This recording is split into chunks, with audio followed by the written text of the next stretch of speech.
hyperdrive now.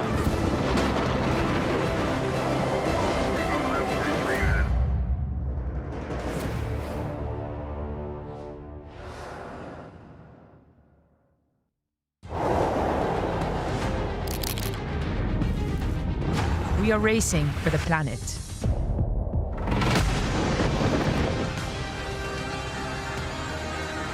At extreme locations. Where quality is true and a legacy is left. We pioneer new technologies and we push them to the limit.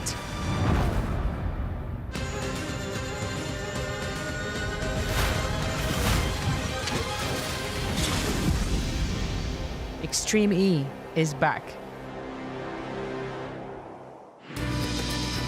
Hello and welcome to Season 4 of Extreme E. The all-electric off-road championship is back and once again racing in extreme locations around the world while highlighting the key ecological issues facing those environments and their communities. Technology is a key focus of the championship. The paddock is packed full of innovation and the series provides a dynamic testbed for emergent technologies to combat the climate crisis. Over the last 3 seasons, we have seen some of the best off-road racing action of the modern era, backed up with full gender equality behind the wheel. The grid is packed with elite drivers and teams, all taking on the toughest wheel-to-wheel racing in motorsport. I'm Jenny Gow, and alongside me is Andrew Coley, with Laura Winter reporting from the paddock for the Desert Prix in Saudi Arabia. Season 4 begins in the traditional starting place of Extreme E, Saudi Arabia, but we move to another new venue in Jeddah. The terrain is sand and rocks. Rosberg X Racing won the first round here in Season 1 and Season 2. Season 3, though, was split between Veloce and Acciona sites. Well, rounds 3 and 4 will be held on July the 13th and 14th. No venue yet, but it will be somewhere in Europe. On then to Sardinia, another venue that we've used each season, the Italian island where the theme is wildfires. RXR, this has been a happy hunting ground for them, look, with 4 out of 5 wins on our 2 visits, and actually Jenny will be remaining there. Yeah, we like to stay around, don't we, in Sardinia? It's a beautiful place, but so many problems that we can highlight and so many things that we can do to make a difference. On then to the finale, which will be held in a brand new venue, Phoenix, Arizona, USA. Dry and rocky, endangered rivers is the theme, and I'm sure it'll be a fantastic finale to the season.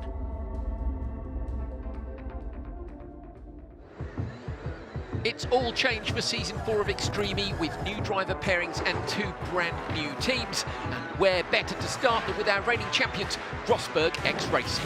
On the 2 wheels, Johan Christophersen saved the biggest roll there. Michaela Arling-Kotelinski and Johan Christophersen are back for another year to defend their crown. 2 championship titles for RXR since the beginning of the series, but will they continue to dominate?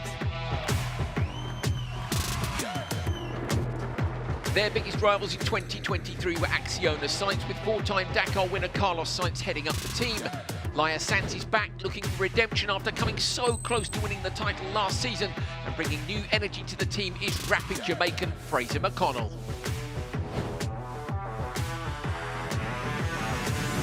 Also shaping up their squad is Neon McLaren. Season 2 champion and Dakar winner Cristina Gutierrez is paired with a man who's won nearly everything, Matthias Ekstrom. They'll be a big threat this year. A brand new all-American team joins the Extreme E lineup, Legacy Motor Club, headed up by 7-time NASCAR champion Jimmy Johnson. Rallycross and freestyle motocross legend, 11-time X Games gold medalist Travis Pastrana will take to the track this weekend, and 19-year-old off-road specialist Gray Ledbetter will be his teammate. They are sure to want to put on a show. And there's another new team to the championship, but this time with familiar faces to the Extreme E paddock. Timo Scheider and Clara Anderson join forces to make a new team, Sun Mini Meals, both eager to start the season on a high note. Veloce Racing is back and retains the same driver lineup, Kevin Hansen and Season 1 champion Molly Taylor. They had an incredible season last year, winning the last round in Chile and finishing third overall in the standings. A strong pairing that will no doubt be fighting for victory right from the start. Andretti Autoquiles are also back with the same squad. They're the only team to have kept their original driver pairing of Katie Munnings and Timmy Hansen since the first ever Extreme event. This year they will want to get back to winning ways and fight for the championship. And last up, JBXE, owned by F1 World Champion Jenson Button. They keep rallycross specialist Andreas Backrud, who'll team up with a new driver to the Extreme E paddock, Dania Akil. She has plenty of experience driving in the desert and is the first ever Saudi driver to enter the championship. A fantastic lineup that will make Season 4 a year to remember before the new Extreme H Series kicks off in 2025.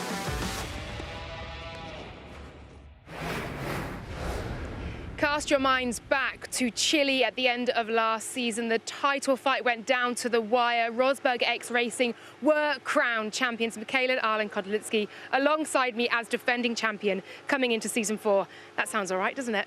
Definitely. I mean, super happy to be back and, you know, defending the championship. And it was amazing to take that title with the team. And yeah, great to be back. Same team, same teammate R.01, new sponsor to the team, San Mini Meal. So no, it's happy to be back. It's a challenging track out here in Saudi. And sand and driving in the dunes is maybe not what we have most experience from. But no, it's great to be back. I'm sure it'll still be full send from you two. There's probably a good feeling, isn't there, coming in? But some competition throughout the paddock. Yeah, for sure. I mean, there are some new teams and also new driver pairings. And I mean, last year, as we could see, was really down to the last race of the whole season. And I believe it's going to be really tight this year again. So we always have to be on our toes, keep improving, keep doing better. We're expecting it to be super, super competitive. Thank you very much, Michaela. Best of luck to you. Thanks. Qualifying for Season 4 underway in Saudi Arabia. Q1, race 1 on the inside line. Matthias Ekström trying to get to turn 1 first for Neil McLaren. But it was Kevin Hansen who got the job done for Veloce. Andreas Backrud tried to go the long way round in that first corner. Couldn't make it stick though. In the background, Clara Anderson for the new Sun Mini Meal Racing squad. Kevin Hansen opened up a some 7-second lead on that first lap. Brilliant performance to come in front of McLaren, hand over to his teammate Molly Taylor. There was some question over whether they'd released early. They were given a penalty which was later taken away. Gutierrez trying to close down that gap, but couldn't make much headway, and Veloce take the first qualifying race win of the year. P2 for McLaren, a good start for their new pairing as well. On to race 2. On the inside, Andretti Autoquiles. A brilliant start by Katie Munnings. Reigning champion Johan Kristoffersson trying to go around the outside in turn 1. Didn't get it done there, but did hold on in turn 2. Laia Sanz likewise holding on, very nearly rolling the Acciona Science car in the very first corner of the year. Fantastic job to recover. Into the switch zone, Hansen taking over from Katie Munnings. This is Travis Pastrana making his debut for Jimmy Johnson's Legacy Motor Club team. He set a fastest time in Sector 1. Incredible performance from the action sports legend. But it was Rosberg X Racing, the reigning champions, Arlen-Kotlinski and Johan Kristoffersson, who took the race win. Q1 race 2 goes to them, setting us up for a fantastic second qualifying session later on today. Andretti Autoquiles coming home in P2, and in the background, huge jump there for Fraser McConnell, Acciona Science's new signing. Here then are the standings. Hansen and Taylor for Veloce leading from Kristoffersson, Arlen-Kotlinski for RXR. Hansen and Munnings, that's Timmy Hansen, the older brother, of course, for Andretti Autoquiles, and in P4, Ekström and Gutierrez for McLaren. Top 4 teams go through to the grand final. The bottom 4 teams will be in the redemption race. And remember, any ties are decided by the Continental Traction Challenge.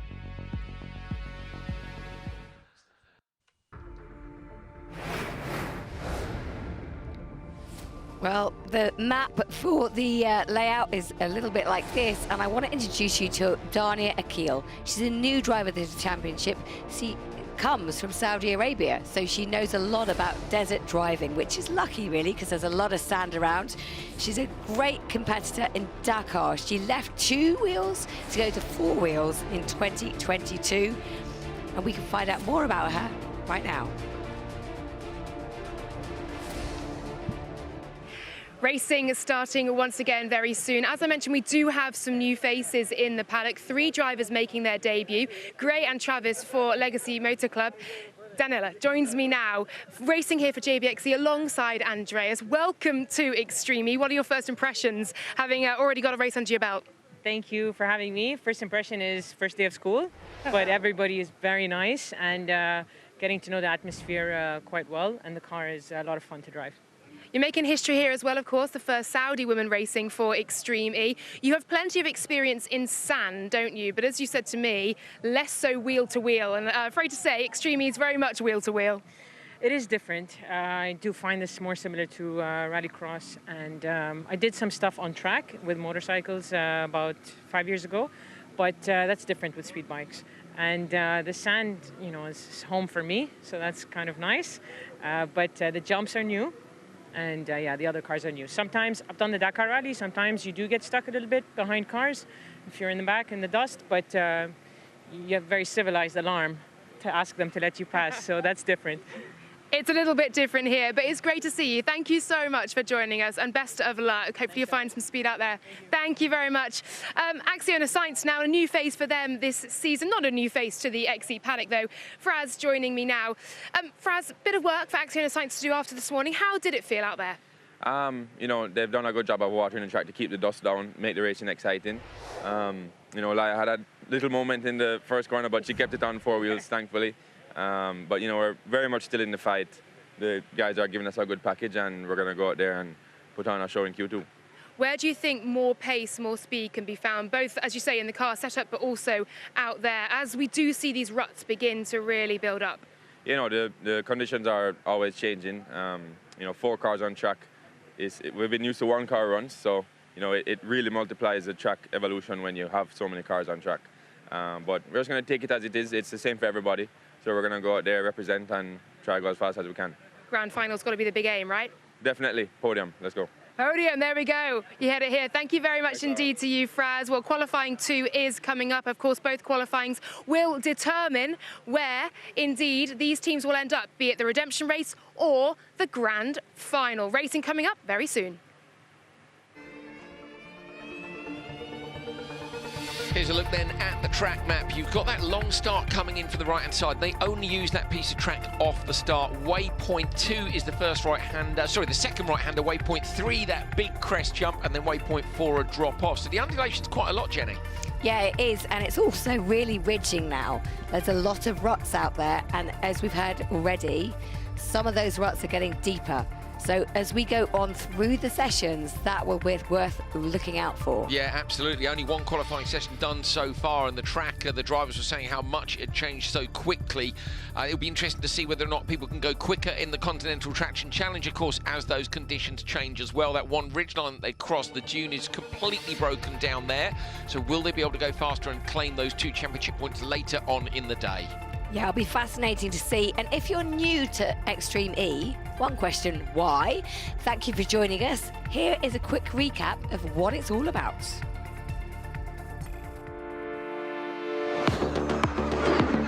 Extreme E is a fully electric off-road racing championship consisting of 8 world-class teams made up of 1 male and 1 female driver. In each session, both drivers will compete behind the wheel of the Odyssey 21 electric SUV, with a driver changeover, the switch, halfway through. Each driver gets an Inoa hyperdrive boost in every session, and there are bonus points for the fastest team through the Continental Traction Challenge part of the course. First up, it's qualifying, where everybody races twice in a bid to finish as high as possible in the qualifying standings. Then it's time to earn some championship points. From qualifying, the bottom 4 teams go into the redemption race, while the top 4 proceed to the grand final and compete to win the Prix and lift the trophy. Yes! It's a season-long battle. 10 rounds, 1 champion.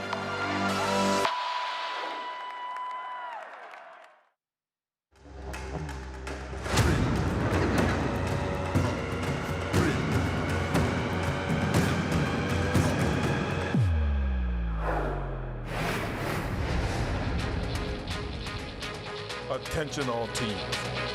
Stand by for the start of the Desert X Prix. Qualifying round 2, heat 1 is about to commence. Energize your systems and prepare to race. Ooh, moody and exciting, and I like it. We are ready to race. So you can see JBXE, number 22 on the far left of your screen. Then it's Acciona Science, Veloce to the far left. It's Legacy MC, Grey Ledbetter, partnering Travis Pastrana.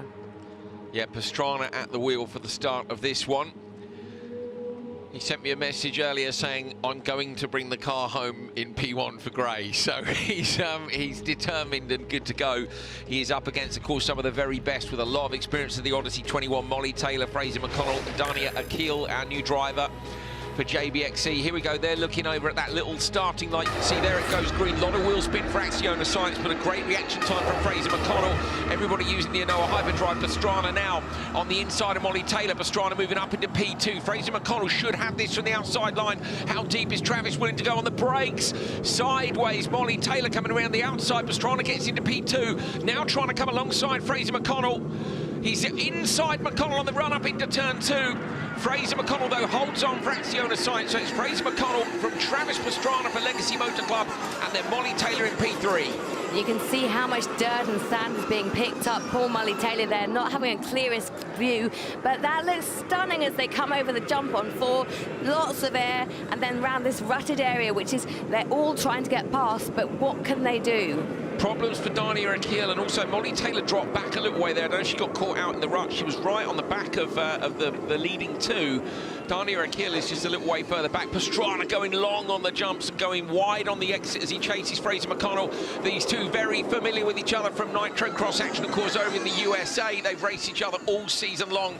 Travis will know that he can keep up with Fraser, but of course Fraser's got way more seat time in this car. It's really interesting that you say that they've got that experience there. They've raced together, but this is the first time Travis Pastrana has got into one of these cars in anger this weekend. So he's got a lot to do, even though he's a master of all motorsport. Oh, absolutely. I mean, I think it was pretty staggering that he managed to set a fastest sector time in the first session today. You know, to jump in the car and do that on your first outing. We know what you just heard from Grey Ledbetter. They are tricky machines to drive. You know, they've got a lot of ground clearance and they're quite high up, which allows us to run these wild off-road courses. But that's not, as a racing driver, making it the most easy machine to handle. So you're on board now with Travis Pastrana for Jimmy Johnson's new team, Legacy Motor Club. Great to have them along. It's fantastic to have an American outfit, particularly as we're going to finish this season, of course, in Phoenix, USA. Oh, Fraser McConnell running all the way up the banking of the dune there for Acciona Science.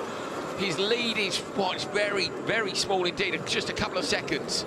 Yeah, there's this great racing from both Fraser McConnell and Travis Pastrana. They're looking really good at the moment, and you can see how wide out they're taking it. They're kicking the sand up, but they've found that that bit of the track gives them a little bit more traction. They come around the finish for the first time. They'll do another lap, then switch and hand over to the other driver. This is really fascinating racing from the two men out front.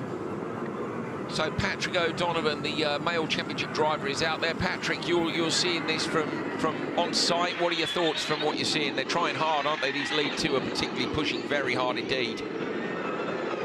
Yeah, they're definitely trying hard there. As they're coming through 15 and 16, where they're going out into that nice fluffy sand, it's really to try and avoid those ruts. You know, I'm going out between the sessions that the drivers are racing in, and just to see the track degradation it's quite mind-blowing that after 8 cars go through it in only a matter of a few laps, just how much effect there is on the track and the surface. So to get out there and to try and get as much traction as they can and not get stuck in those ruts is really valuable and important.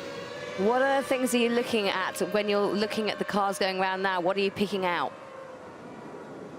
Well, I'm trying to see, of course, at the end of the day, it's a one-make series, so trying to find what the differences are between the teams. You know, some teams tend to run different ride heights. Generally, the teams like to stay within the same tire pressure range, especially on sand. You try and run as low pressure as you can, but I've been around the paddock and I've spoken to a few teams, and there's a few teams trying a few different things throughout the session, so it'll be interesting to see how changing the tire pressures, maybe going for something a little bit higher than you usually would on sand, pans out. Thank you, Patrick. Fantastic insight. You're on board with Pastrana now, either talking to himself or on the radio. Now we've got 3 on board. Molly Taylor far left, Fraser McConnell far right. We could see just a minute ago when Patrick was talking about picking lines, Jenny, that Travis went really tight inside on the clear sand, which isn't your optimum turning point, but gives you a smoother braking zone. And he hasn't lost any time to McConnell. So these alternate lines are working out there. Really interesting to see. Yeah, just keeping an eye on the Continental Traction Challenge. That's the section that all of the drivers have come through now. As they come to the end of the first 2 laps, they'll go into the switch zone. This is about turn 19 where they come into switch, and hopefully they'll have a clean switch. Fraser McConnell looks in his mirror there, so he glanced down at the wheel to find the pit button, then he glanced in his mirror to see if Travis was close or not, and he would have heard the radio call just a minute ago, box, box, which obviously, if you're familiar with motorsport, means head to the pits. You'd think to yourself, you know, oh, I don't need to be told to go box after 2 laps. You do. There is so much going on out there. You haven't got a clue whether you're on lap 1 or lap 10, and they need to know they've got to come into the switch zone. It's just a little reminder for the drivers. Safety first as well. You might know what you need to do, but actually when you're out there in the heat of it, doing it is one different thing. So Taylor will hand over to Hansen, Pastrana to Ledbetter, McConnell to Sands, and Akil to Battered. 2.4 seconds the lead for McConnell over Legacy Motor Club's Pastrana. There we go, go, go, go. So Gray Ledbetter runs out the car. Look at this now. You're watching the 3 switches. Travis struggling to get the belts undone. He's going to climb out now. I'm going to chuck his seat insert out because he's very tall, Travis. He's taller than me, 6'2", 6'3". Gray Ledbetter gets in, and she's definitely a bit shorter. So they put a seat insert in, and you can see now one member of the team helping with the belts on the inside, and Travis Pastrana helping with the belts on the outside. Laya Sands is already in and ready to go, but that, of course, is a mark of how much practice they've had at the driver switch. And it is something that you need to refine. You need to keep on practicing. They don't get much time in these cars to practice that, so it'll get faster and faster as the teams develop more, and as Pastrana hands over to Ledbetter or Jimmy Johnson in the next rounds. Go, go. So they're sending them out. That's good. That's really good. Well, I think he thinks they've lost time. That was fun. Couldn't see nothing, said Travis. So 2.4 was what it was on the way in. I don't think it'll be a lot more on the way out. Let's check the gaps as they head through the first sector. You're on board with Kevin Hansen. Remember, they won that first session, then got the penalty, and then had that removed. Look at Laya Sands leaning on the car on the run up into turn 2. And then you've got the big crest at turn 3, Ledbetter behind her. Sands has got so much experience now. Be good for Gray to get on her rear bumper and follow her as quickly as she can. She's 5.6 back, so a couple of seconds gone maybe in the switch zone, and just that confidence of Laya's seat time. Yeah, I think we've seen so much development throughout the female field. They've really come on, and just working alongside the team, alongside the guys who sometimes have more experience, is brought them up, and they are all competing within such a small margin. Yeah, you are. Tiny. This is a huge opportunity for Ledbetter, and I'm really pleased to see her here. She's a fantastic driver. She competes in side-by-side in Nitrocross Travis's series. It was him who put her forward for this seat here, and you know, I hope she gets enough opportunities to prove she can do it, because you can't. She's 19. Travis has a couple of decades of 4-wheel experience. Gray's 19, remember. Yeah. So she's still got stuff to learn, and I'm pleased to see her in the series. Tell you what, Kevin Hansen is absolutely gunning for this. He went a bit sideways action going over one of the hills, but he is trying to get to Ledbetter and overtake her for the 2nd position, and he's closing that gap now. The gap between them, it's not a lot. No, around, looking like, is that gap to leader? I think it is. So we've got about 4 seconds.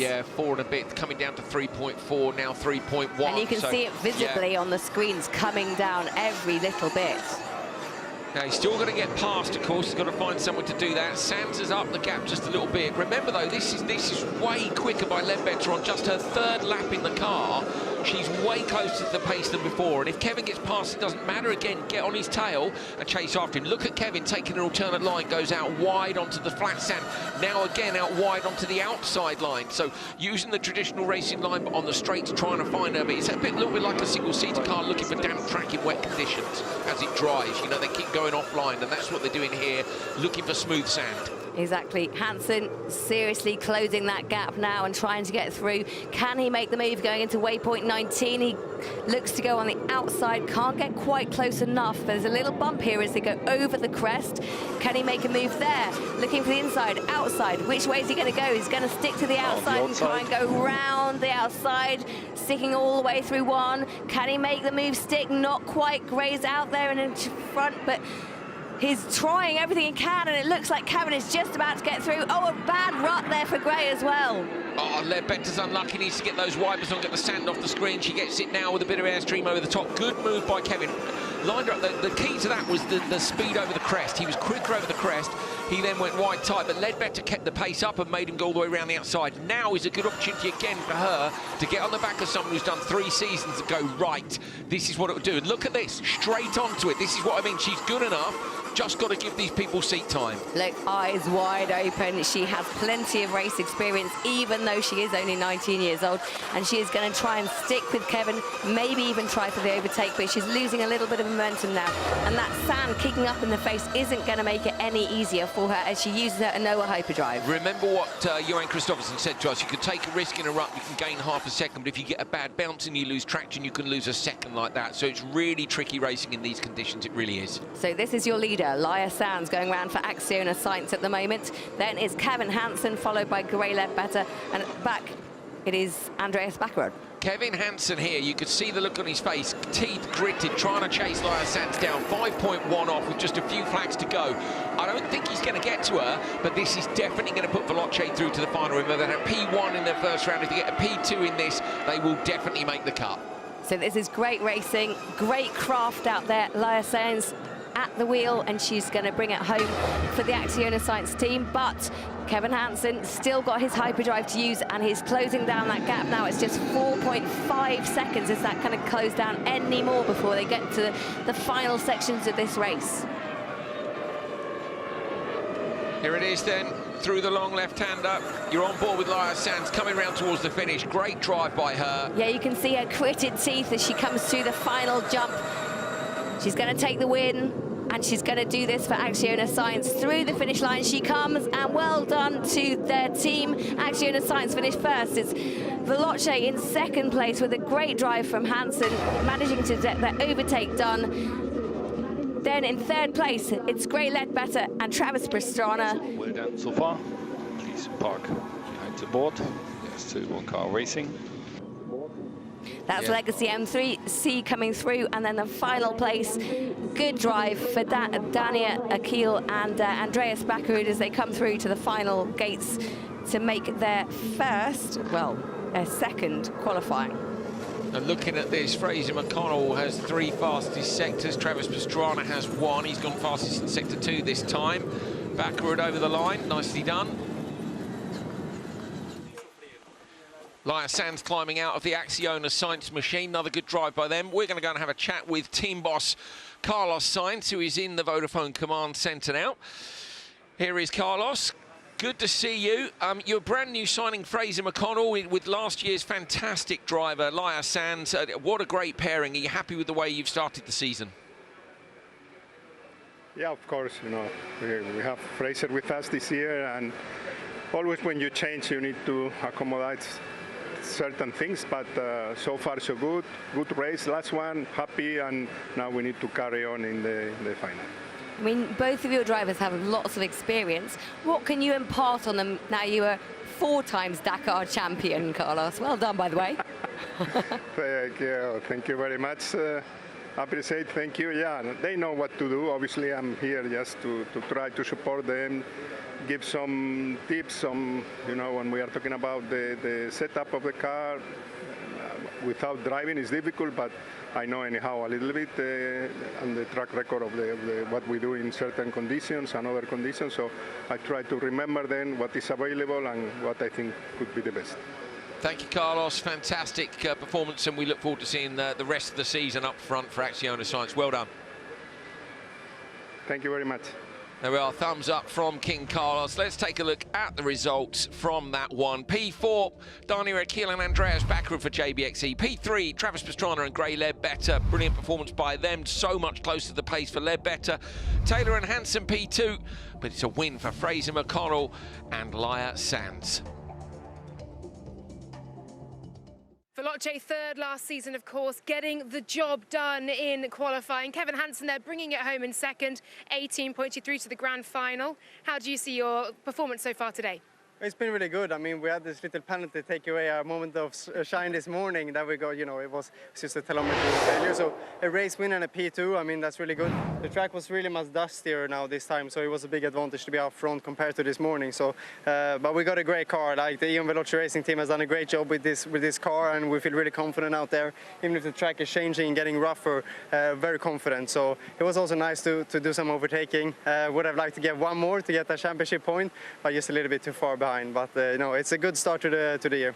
It was a good battle with Gray, of course, a newcomer to XE. Yeah, she did fantastic. She was really, really quick, and for a moment in the beginning of the lap, I was like, it's going to be really tight to catch, but I got some good runs, and by then she got quite defensive into one, and I got on the outside, which was really cool. So she raced really fair and really nice, and I think, you know, the track for this afternoon will be the biggest challenge to adapt to. But you know, we got a great car, and I got a great partner. So you know, looking forward to this afternoon. I'm sure you've learned a few things to take into that final as well. Thanks very much, Kev. Best of luck to you and Molly. So Veloce looking pretty good, and you could see the intent on the car and the Legacy MC car. Legacy MC, let me tell you a bit more about them, because they're new to the championship, an all-American outfit. Gray Ledbetter and Travis Pastrana in the driver's seat this weekend and doing such a good job. We sent Laura to go and explore with them. It's a good one. Oh, it's good to be back, isn't it? And what a setting we have for rounds 1 and 2 of Extreme E. The Desert X Prix here in Saudi Arabia. We're in the middle of absolute nowhere. That's pretty much what Extreme E is all about. A fair few new faces on the grid for this season, season 4 of XE as well. A new team in Legacy Motor Club as well. And 2 Americans joining the grid for this season. We're going to head through now to speak to legend Travis Pastrana alongside me, who has very kindly let us in for a little sneak peek here of the garage, of how things are set up with this new team. Travis, I'm going to actually put you on the spot. I'm handing you the microphone. I'm not getting in your car though, don't worry, we're not doing a straight swap. You're going to give us a tour. Here you go. Well, no, it's pretty cool. We come all the way out here. We have all the data overlays, which is really cool. Florian giving us some just information. Gray, obviously, we're trying to figure out everything that we need to do. She had the best reaction time, such an awesome start, and we're trying to figure out if there was anything that we can do differently heading down that first straightaway, or if we just kind of hit a softer spot. So we got Earl over here. He's you know, kind of our desert expert, if you will. Gray, Banksy.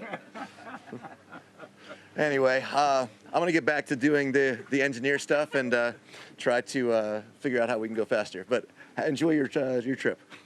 Thank you very much, Travis. Perhaps stick to the J job, but that was really good. I'm going to just grab a quick chat with Earl. How tricky is this course out there, Earl? Of course, you're very well trained in designing them. Yeah, this is an interesting course. What we didn't expect was all the ruts developing. I think the addition of water has definitely created the ruts to be probably twice the size they normally would be, and it's, you know, it's having its way with a few of the drivers. We'll see how much pace, how much more speed you can extract heading into the rest of this. Thank you so much, Earl. Thank you very much, Travis. Thank you, Gray, for letting us in. We'll let you continue with all of this stuff. Thank you to Legacy Motor Club, and welcome to the XE family. Extreme E's revolutionary electric SUV, the Odyssey 21, is an outstanding feat of racing technology. The car's battery, produced by Williams Advanced Engineering, stores 40 kilowatt-hours of usable energy, the equivalent of a 540 horsepower combustion engine. The chassis, crash structure and roll cage are manufactured by CBMM using a niobium-reinforced steel alloy tubular frame. The bodywork is made from a high-performance natural flax fibre composite, which is a renewable CO2 neutral material that is lightweight and durable. Continental's all-purpose tyres provide unrivaled grip, whilst innovating with sustainable technologies. Discarded rice husks construct a tread compound that also uses 58 recycled plastic bottles per tyre. The electricity used to charge each car is generated by a hydrogen fuel cell provided by green energy partner Inoa. The Odyssey 21 is built to deliver unparalleled performance as sustainably as possible in the most extreme environments.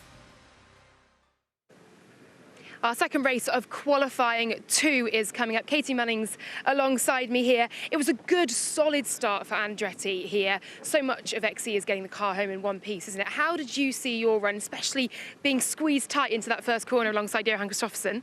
Yeah, I mean, it was a good run. We're really happy with the P2. As you say, it was tight. It's actually really narrow to make that angle from lane 4. So inside's normally best, but I think you can also carry a lot around the outside, which is cool because I think we all want a grid where you can win from any position on the grid for the final, right? So that was exciting. I think for Heat 2, we were actually quite unlucky. We pulled Heat 2 in both random draws, so it's way more rutted. I think the delta on track is like 2 seconds in the ruts compared to if you're in Heat 1. So when we're looking at the qualifying point system, because we're reversing the grid for each quali now, it might actually come down a lot more to traction challenge points this year. So it means that we're going to have a really big push to be able to get the traction challenge. Being in Q2 is obviously a lot more rutted, so we have to hope that the ruts are on our side and in our favour for this one. I think, yeah, I mean, we're in a solid position so far. Timmy's obviously taking the start now, so hopefully that we can both put some really good laps down and give ourselves maximum points to get into the final. That's great insight. And quickly, Timmy's taking that start from grid position 1, isn't he? So actually not the inside, the outside. Advantage there, perhaps, not being squeezed in? I mean, yeah, I think you can probably take it from anywhere. As I said, it's quite even. He's probably, yeah, I'm not going to tell you what he's going to do, actually. So I nearly did. You nearly got me there. Almost got you. Can you tell me anything else about your approach for today and your aims? Yeah, I mean, it's pretty simple. With, you know, new season, new start. We just want to lay it all on track. I think, you know, we've got the pace to be there. Hopefully we can get into the final. That's the aim ultimately. And then I'd be taking the start there. So we'll see what happens. We'll see. Thank you so much, Katie. Well, here we go. Qualifying 2, Heat 2 is coming up.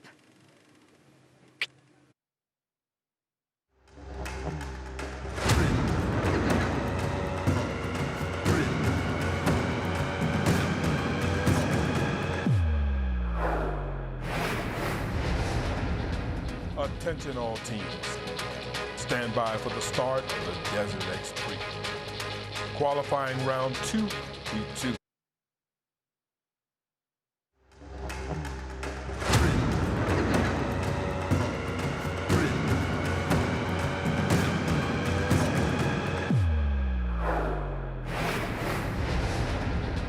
Attention all teams. Stand by for the start of the Desert X Prix. Qualifying round 2, Heat 2 is about to commence. Energize your systems and prepare to race. There's Clara Anderson for Sun Mini Mill Racing, her new team with Timo Scheider, the second of our 2 new arrivals. Not the only team, though, with a new driver lineup. RXR, of course, retaining Kristoffersen and Arlen Kotlinski. Neon McLaren completely cleaning house with Ekstrom and Gutierrez. And Andretti retaining their lineup as well. There is Matthias Ekstrom. Just a little twitch of the eyes, get himself ready. I love this bit. You just see the different bits of prep, you know, stretching. Some of them looking fully chilled, but all getting ready to go. So these are the 4 cars taking to the grid. They are indeed. Yes, Jenny, have a little squeak. It's early in the morning here. Get yourself sorted. Quick swig of tea and should be ready for the start in no time at all. In terms of picks, the teams have taken the first pick. So this year, the pick is different in the second session. So if you picked last in the first session, you get to pick first in the second session. Everybody who's had that first pick has gone for the inside line. Here's the grid then for this one. Timo Scheider and Clara Anderson on the inside. Then it's RXR, Michaela Arlen Kotlinski, Johan Kristoffersen. Then you've got Christina Gutierrez and Matthias Ekstrom for Neil McLaren, and Timmy Hansen and Katie Munnings for Andretti Autokilit on the outside. So you can just see those flags waving. It's a bit of a crosswind at the start. They're all looking down for the green lights.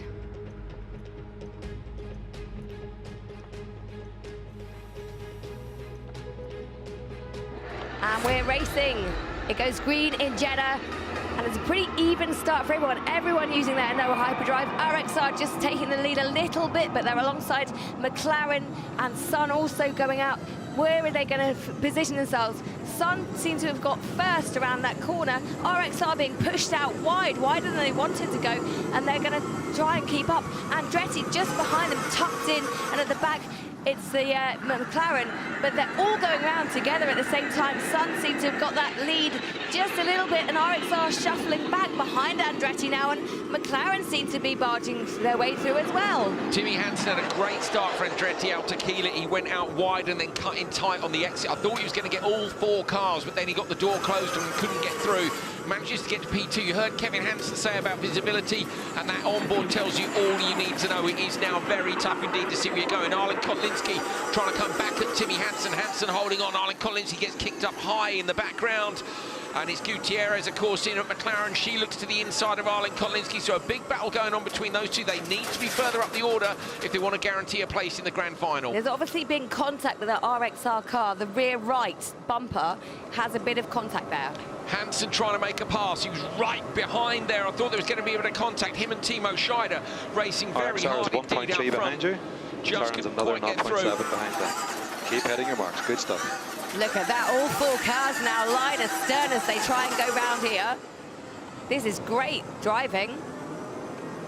That's Sun out front with Andretti behind them, RXR and then McLaren. And McLaren have a lot of dirt in their face, but each time they go around a waypoint, they're really clawing that back. Then they stretch out again on the straight. They're losing a bit. Scheider's held everybody up somewhere, which obviously he's trying to keep the door shut on Hansen. He's trying to keep the risk to a minimum in terms of, you know, not pitching the car over in the ruts. So at some point, that gap has closed down. RXR and Neil McLaren just a little bit closer. Arlen Kotlinski and Gutierrez in those 2 cars. You've got a 50-50 split here of the males and females. Remember, they'll be switching over halfway through. Look at the sand flying up. That's the points on top left is how it stands at the moment. So remember, where you've got 4 teams there on 16 points, that tiebreak comes down to who is quicker in the Continental Traction Challenge. So RXR at the minute would be missing out on a place in the final despite being on 16 points. So they're going to need to get really sendy and get themselves up the list, particularly in the Continental Traction Challenge, if they want to make the cut. But it's only at the end of lap 1, plenty of time still to go. Look at this, McLaren just trying to get ahead of RXR to compound their misery. They'll need to do that better if this time round. And they've got the guys, the last 2, will go into the car in the next round. Over the hill, get a bit of air, love it. So you can get on the radio, remember, to your team now and say, look, we need something special in the Traction Challenge. But remember also, most of these drivers, I think all of them use their Innova Hyperdrive off the start line. So when the second drivers go in, that's not the same situation, and they will be in a position to be able to maybe use it somewhere else. Timmy Hansen is piling the pressure onto Timo Scheider out front. Very close in between them. Scheider, though, for Sun Mini Mill, the team that he has set up, he's the team principal of, hasn't managed yet to, hasn't made any mistakes and keeping them right behind. Great job. 1.6 to RXR, 1.6 to RXR. Yes, I think that's what it is. RXR, you can hear the radio comms in the background. That's the gap she needs to make up in this. And McLaren definitely wants to take that scalp. Gutierrez in the car, just closing up again. And look out front, Andretti are through. Sun are trying their hardest to hold out a little bit of contact there, but finally, Hansen is through from Scheider. Yeah, good job. Keep it clean there. now. Keep it clean. You've 4 car lengths already. Keep it clean. Keep it clean. So that's to Timmy. Keep it clean. 4 car lengths already. Telling him about the exit. The mirrors on these cars aren't great at the best of times, especially when there's dirt flying up. So he will want to know that he's in the clear. So it's great to hear that radio comms to Timmy Hansen. Lovely pass up the inside. Kind of a block pass, but not really any contact. Scheider saw him coming and left a bit of space. So now Timmy will try and gap. But I think these 4 cars are going to come in within literally, we're talking 3 seconds at the minute between these 4 cars. Fantastic. And isn't it good to see Sun Mini Meal on the pace? So good. Arlen Kotlinski, though, is trying her hardest to catch that car. She wants to take Scheider. She wants to guarantee they go through into a place in the finals rather than redemption race, but she's not getting her pace up enough. And it looks to me like Cristina Gutierrez is closing again. This is great racing. And has she made a slight mistake there, going a bit wide? Yeah, you're right. The rear end kicked out. Now Gutierrez gets out wide. We saw Scheider slightly sideways in the previous corner. That's that thing where if you lean on the rut and it holds on, you can lean on it and use it a bit. Oh, late on the brakes coming in there. Gutierrez was fully locked up. Hopefully she didn't come in over. Box 2. You're here in box 2.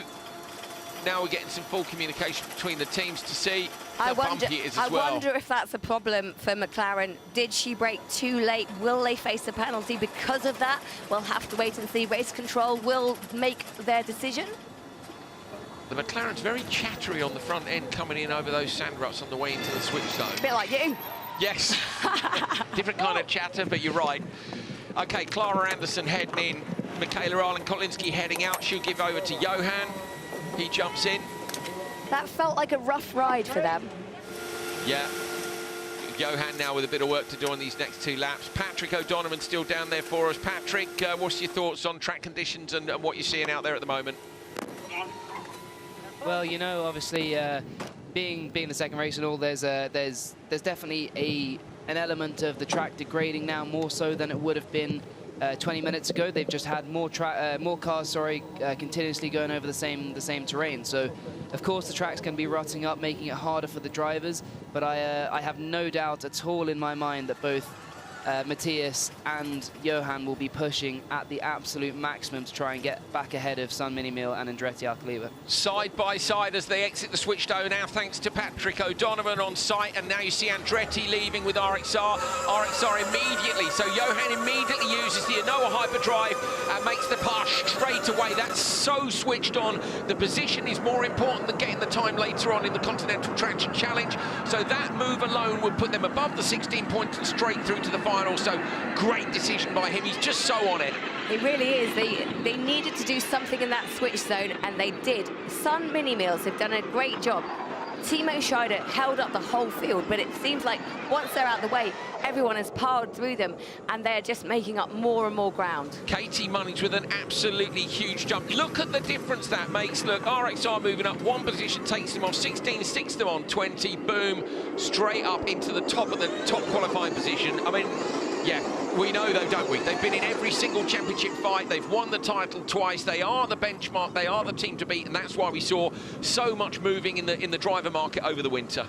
Yeah, and it's a testament to their quick thinking chase her as well. down, chase her down. It's 1 second ahead. Chase Gap her is down. now 1 second behind. So that must be... That's extra. Yes, McLaren. Yeah, that'll be... yeah, extra. Look at the sand up over the screen. He's now right on the back of Katie Munnings. So Matthias Ekström trying to... So he goes inside. Remember, Ekström's just off the Dakar as well. Looks to that inside line. Now he's looking to the outside. Try and find the smooth sand. Matthias Ekström going to get alongside Katie Munnings on the brakes now. Deep sand will help. He hooks the wheel up the inside of the banking. Tidily done. And he now gets after his old rallycross rival, Johan Kristoffersson. Okay, Matthias. So Katie hasn't used her hyperdrive, and neither has Clara. I don't think they're going to need to worry about that. He's got enough of a gap already. You need to be right on the back. It's useful information. You can understand why he's been told it. But for for Ekström, I know exactly what he's doing. He's looking at the car in front. He's after Johan. He's after him. Do you know what? This is going to be a good battle as well. The two of them head-to-head is fantastic to see and fascinating as well. More of the bodywork off the back there, Andrew. For people who are new to this championship, that won't slow them down too much, will it? No, I mean, to be honest, you lose a bit of the clamshell off the rear. You might even gain a bit with a bit of lost drag, you know. But yeah, they're not pulling doing away it on from purpose. Katie, gap 2.8. Our tracks do tend to be a bit of a graveyard for bodywork, I'm afraid. But having said that, they're all made from recycled materials, and often the bumpers are refurbished and reused. So Ekström really now close to the back of the RXR. Neon McLaren looking to make a pass gap from the lead. 3.5. Tell him what the gap is back now. He's only got eyes forward. Yeah, look how close he is. Look how close he is. Top of your screen there, nose high for the Neil McLaren over the jump. Kristoffersson will know in the mirrors that he is there. You can't miss the famous papaya in your mirrors. No, it shines bright in the desert, doesn't it? It looks gorgeous now, but out front it is RXR Johan Kristoffersson leading this race, but how long can he hold it? 1.3, 1.1 seconds between the two lead cars now. I don't think he's worried, Lena, about what's going on behind him. He only wants to track down Kristoffersson. Yeah, absolutely agree. This is that 3 sections of hump. Look on the run down into waypoint number 8 it was. Now he runs out wide again. So Ekström again using that Dakar experience to try and find a smooth bit of track without the hyperdrive. Hansel closed the gap down a bit, but as you said, he's only interested in what's going on in front of him. In now through the left-hander. This is the entrance to the Continental Traction Challenge. We haven't actually spent much time looking at this, so you're right on board now, flicking the car around to the right. Jenny, what we did talk about is whether this will get any quicker during or slower during the course of the day. And I think looking at the ruts, it's going to be tricky. Exactly, it's going to be tricky to go quicker. You've taught me well. I have, mate. Yeah, you know, the gravel traps are different here, aren't they? At the minute, it was Eon Veloce Racing who led the Continental Traction Challenge with the times for Kevin Hansen and Molly Taylor, putting them around 0.4 of a second quicker than Neon McLaren, who are P2 in those standings. So, yeah, super close between all the drivers. But they'll want those extra 2 points. They mean so much to people, and especially when you look at the championship as a whole. So as they come out of the super sector, we'll get the readings and see if anyone's gone faster. Yeah. Remember as well that winning one of these qualifying races gives you 1 championship point. So a perfect day would be a win in the final, winning both your qualifying sessions and the Continental Traction Challenge for those 4 bonus points. You're on board with Johan Kristoffersson. Big pressure in the middle part of this race. Oh, gets sideways. Ekstrom still got his eyes on him with just a couple of gates to go. But Kristoffersson's going to hold on. RXR take both wins in their qualifying sessions. Brilliant performance by Kristoffersson and Arlen Kotlinski. They will be the top qualifiers. Yes, says Kristoffersson. He's beaten his old rival, Matthias Ekstrom, for Neon McLaren. So let's go down to the command centre. We've got another willing driver to speak to us. Cristina Gutierrez, I believe you're there. Cristina, yes, I'm here. It's so nice to speak to you. I love the papaya on you. That was a thrilling race. How was it for you? Yeah, it was not very easy. We knew that the start is going to be fighting, and also the first lap is going to be like it was. I couldn't expect it so much dust in the first corner, so I was totally blind in the first corner, so I need to release a little bit. I lost time there, and then the rest of the lap I tried to catch them and not make a big gap behind them. It was not easy because, as I said, there is a lot of dust in the track now. But we are happy because Matthias took the car and he did great. So we are happy to be in the final, I think. And yes, happy to be in the Papaya team. Cristina, Dakar winner, now a McLaren driver. We'll look forward to seeing you in the final later on today. Congratulations and good luck for the rest of the day. Thank you. Thank you so much. Thank you. Legend of Dakar now, isn't she, with a win? And another good result here. P4. Sun, Mini Mill, they were right up at the front, weren't they? But somehow it didn't go according to plan later on in the race. Timo Scheider and Clara Anderson. P3 for Hansen and Munnings. P2 for Gutierrez and Ekstrom. But it's another session win for RXR. Arlen Kotlinski and Johan Kristoffersson.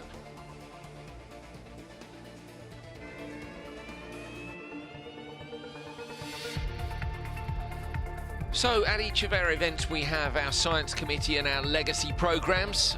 Carlos Duarte caught up with Laura Winter to tell her about what we've been up to this time back in Saudi Arabia. Our 4th year here and another legacy project. It's not just about the racing out on this epic, incredible course here at the Desert X Prix. Of course, everywhere Extreme E goes, we leave a lasting, positive environmental legacy. Professor Carlos Duarte is joining me now, part of the Extreme E Scientific Committee. So tell us, what is the environmental message? What's the key point of the environmental focus for this one? So in this race, we are drawing attention to the importance of joining the fight to conserve and restore coral reefs. Tropical coral reefs are the rainforest of the ocean.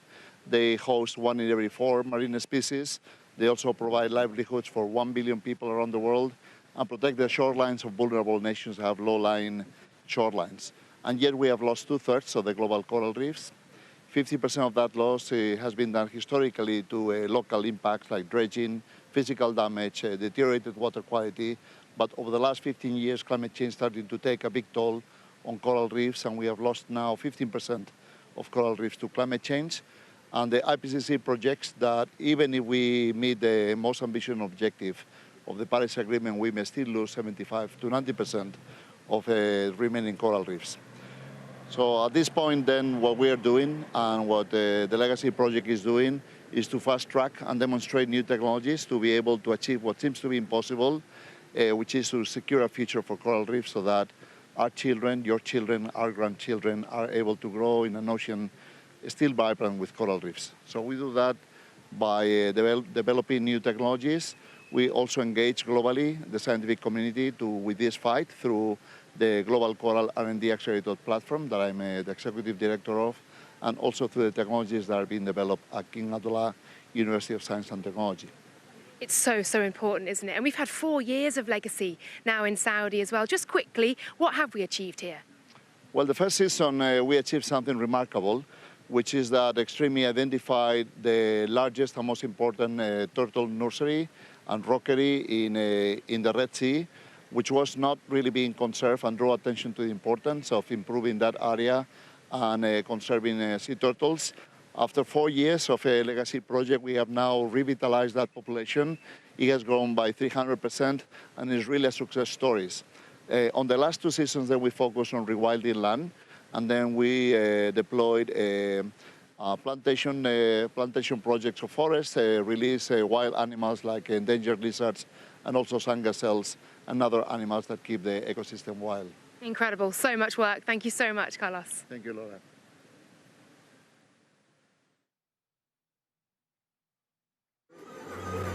Neon McLaren is back for a 3rd season in Extreme E with a brand new driver lineup. We went to the McLaren Technology Centre to meet the Dakar Rally legends who want to win more podiums for Team Papaya this season. Certainly the ambition is to be challenging for race wins and challenging for the championship. As a team, we've been evolving since season 2 when we first came in, and we're in a position now to be challenging for the championship. So that's the reason for recruiting both Christina and Matthias, 2 incredible drivers that have shown their qualities in many disciplines, and especially Extreme E. So really excited to have them on board. Wow, it's a very exciting moment in my race career. It's like a dream come true because McLaren is like a historic team. So I'm very excited, I'm very happy to be here. I'm a big fan of the Papaya family in general, and of the last couple of years. I think they've also positioned themselves as a bit different to everybody else, and that suits me. Matthias Ekström is a fantastic driver. He made a lot of things, Rallycross, Dakar Rally, Extreme E. I think he's one of the best drivers in this moment, and I think we are going to do a good team. I know Christina since a couple of years now, and she has been doing so well, and lately now also the success she had in Dakar for sure will make her even more motivated and strong for the future as well. It was an amazing moment in my race career. We won Dakar. It was a little dream since I was very young, and I think I never forget. For sure, the experience that I had in Extreme E, the experience that I had in Dakar Rally, I think I am a little bit experienced, not like Matthias Ekström, but for sure I'm going to give everything to give us success. I'm quite happy when helmet is off, but with helmet on I'm not so happy. I'm more concentrated and focused and a bit boring with helmet on. Extreme E is motorsport's first gender-equal racing series. As part of the sport's commitment to equality, the Student Ambassador Scheme runs in collaboration with Neon McLaren each year to give young women hands-on racing experience. Motorsport is a notoriously difficult industry to get into, so for us what we thought about was, are there some unique opportunities to produce a programme that would allow underrepresented talent to get their first gig within motorsport, and that is the Ambassador programme. I started around high school, a time trying to start looking into cars. I started saving up all of my money. I did my university application, and then I just told my mom, you know, I'm going to England. Just from there, I was able to find this opportunity. For Saudi, the most important is getting used to drive with Matthias, getting used to drive with all the team, and for sure we will try to win. It's a sprint race and you have to be very aggressive from the first meter. I promise you I will do my best. The victory sits with the Papaya family.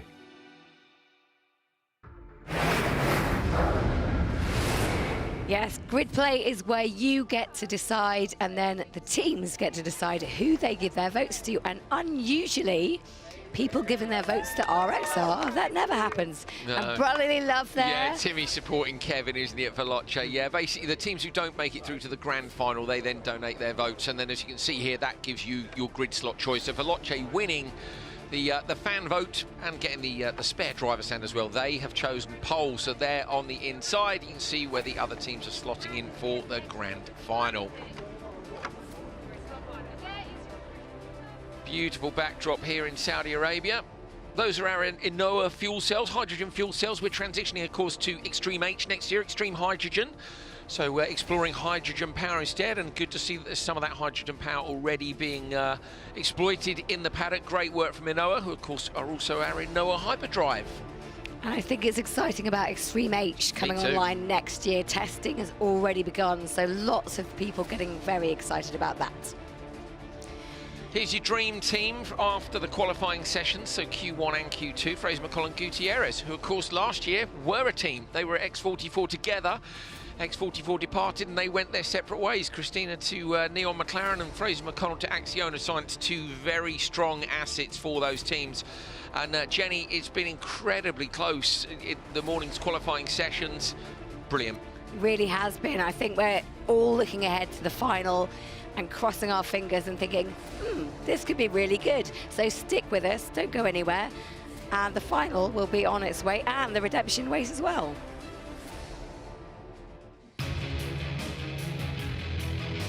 Jeddah in Saudi Arabia is the venue for rounds 1 and 2 of Extreme E 2024 Season 4, kicking off with a brand new track in a familiar country. Of course, we've always started here in Saudi Arabia, but really looking forward to seeing how this one unfolds on the sand.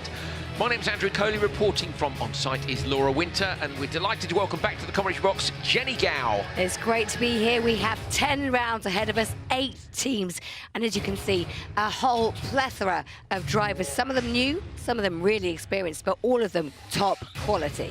Yeah, it's an absolutely brilliant lineup, a couple of brand new teams, and we're heading towards the final stages of round 1 here.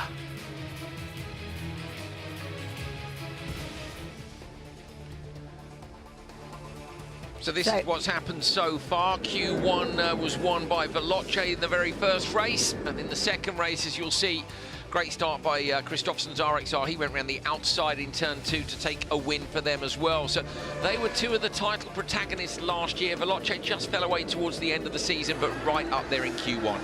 Yeah, back to winning ways, aren't they? Next up, it was the Science team, and they took the win from the first of the qualifying 2s. And then up next, it was RXR again, leading the way and finishing with 20 points from qualifying. Top qualifiers, great job of the reigning champions. Our redemption race is coming up. Unfortunately, Andretti just missing out on our grand final. Timmy, talk me through that one. It was a great run from you, but ultimately you just missed out on points. Yeah, I mean, it was such a close race, and I had a terrible start actually from the outside of the grid, and I wanted to send it on the outside, but I was way back, so I changed my mind, undercut, and I managed to finally, pass Timo eventually and got into the pits. But yeah, it was just such a close race, and we didn't have the cleanest of pit stops, which put us back a little bit, but yeah, it feels like we should have been through. Like I felt great today, but yeah, it was very close in points, and that's life, that's racing. So we'll just refocus. The redemption race has actually a decent amount of points in it this year, so we want to grab all the points we can from that race. Yeah, 12 points available, 2 more than last year now in the redemption race. What are the learnings going into that? Well, I think we have a great car, and the team's done a great job. It feels like we have all the pieces of the puzzle there. So we'll just keep building on that, and hopefully we can get that win in the redemption race. Thank you very much indeed, Timmy. Good luck. Yeah, a lot to do for Andretti to claw their way back, but it's not just about the racing. We come here with purpose, and that purpose is about the environment, and there's plenty of things to learn about in this beautiful Saudi Arabian desert. Tropical corals are the tropical forest of the sea in terms of their importance in building a structure, but also supporting biodiversity. So coral reefs support 1 in every 4 marine species. They also provide livelihoods for nearly 1 billion people around the world, and they protect the shorelines of vulnerable countries. And if coral reefs are lost, some low-lying nations will actually lose their national territory. By current assessments, we have lost about nearly 2/3 of the extent of corals in the ocean, and the drivers of those losses have been multiple. But over the last 20 years, and more strongly over the last 8 years, then climate change is the major driver of loss. So about 15% of the losses of corals can be directly attributed to climate change. And the projections of the future of corals and the climate change, we might lose 75 to 90%. So being the first ecosystem that is at risk of becoming functional extinct due to climate change. Personally, I'm involved in 4 major efforts to conserve corals. I'm the executive director of CORDAP, and it's the only global program where scientists from different nations are working together to deliver new science and technology to conserve and restore coral reefs. Then on my own work as a scientist, through the work that I do, the research that my team and students do, we focus a lot on the future of coral reefs, and we have created a new startup called Ocean Revive, providing cost-effective technologies to restore coral reefs elsewhere. And the fourth dimension is the outside science. The latest one of them is one born here also in Saudi Arabia called the WAVE, which is a new platform to activate society to regenerate the abundance of the oceans within one human generation. If we focus on making the impossible possible, we can still do it, and there are recent lessons that science can really do that. For instance, COVID and the vaccines during COVID is an example of a global collaborative program that fast-tracked the delivery of something that seemed impossible. So that's why we really focus on R&D as the pathway to secure a future for coral reefs.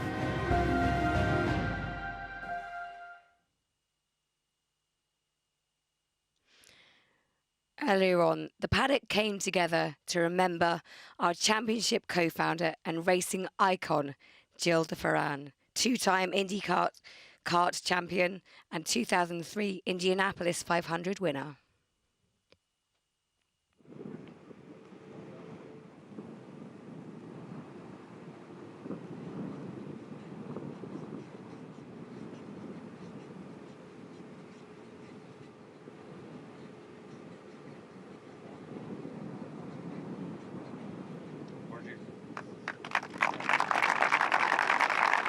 So a minute's silence gave way to a round of applause. He is survived by his wife Angela, daughter Anna and son Luke, and everyone here sends their support, condolences and love to the de Ferran family and his loved ones.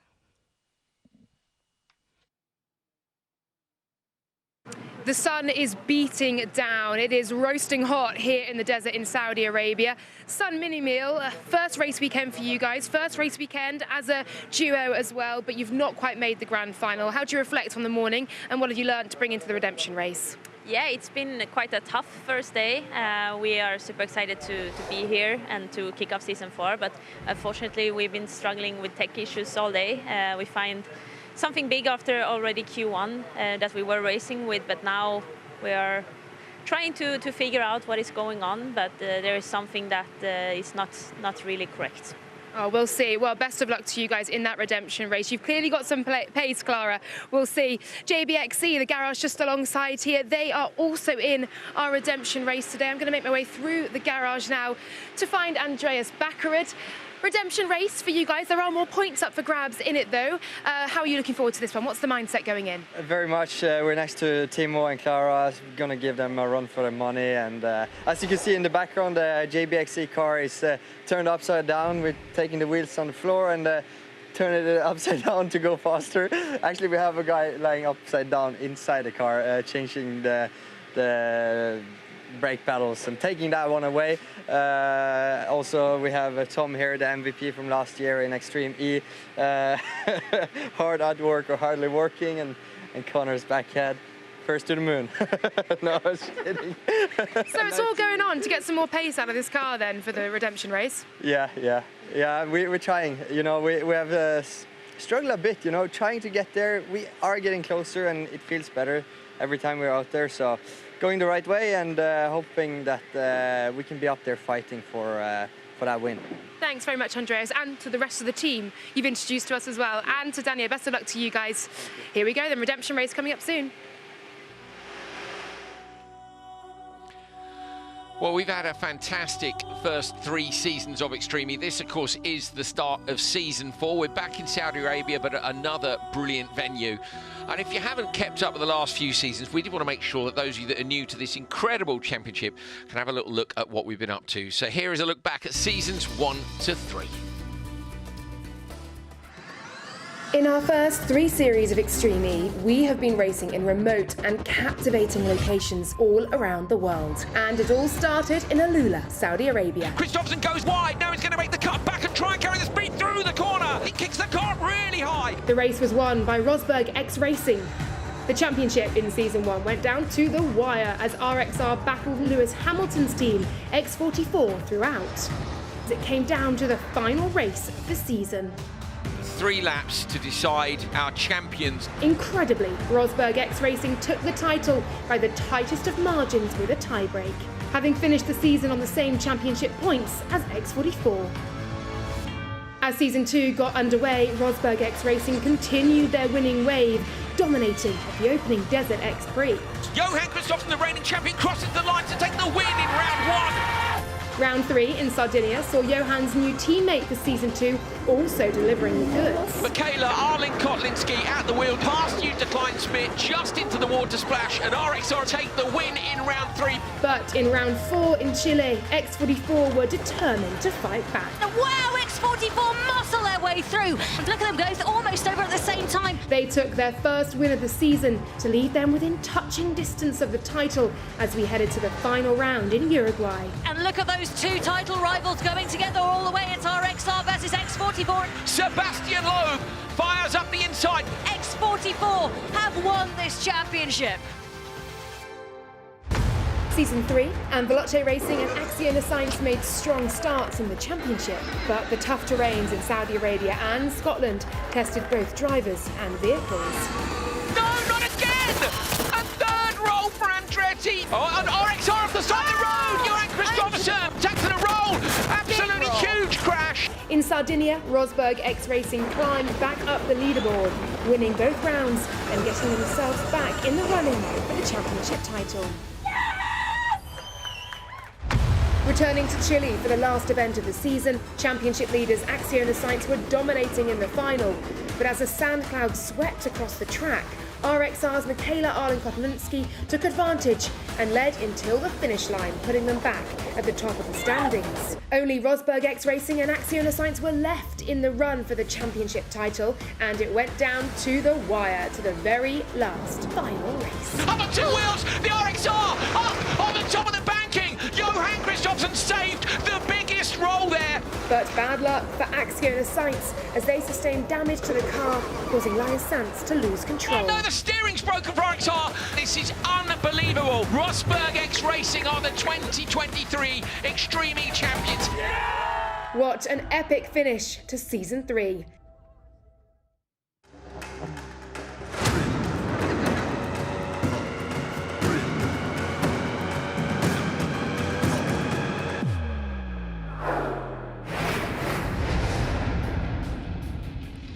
So it is time for the redemption race as 4 cars do battle to win something. They day and weekend needs to turn around, and this is the moment where they seek the glory, where they seek success, where they seek that elusive win.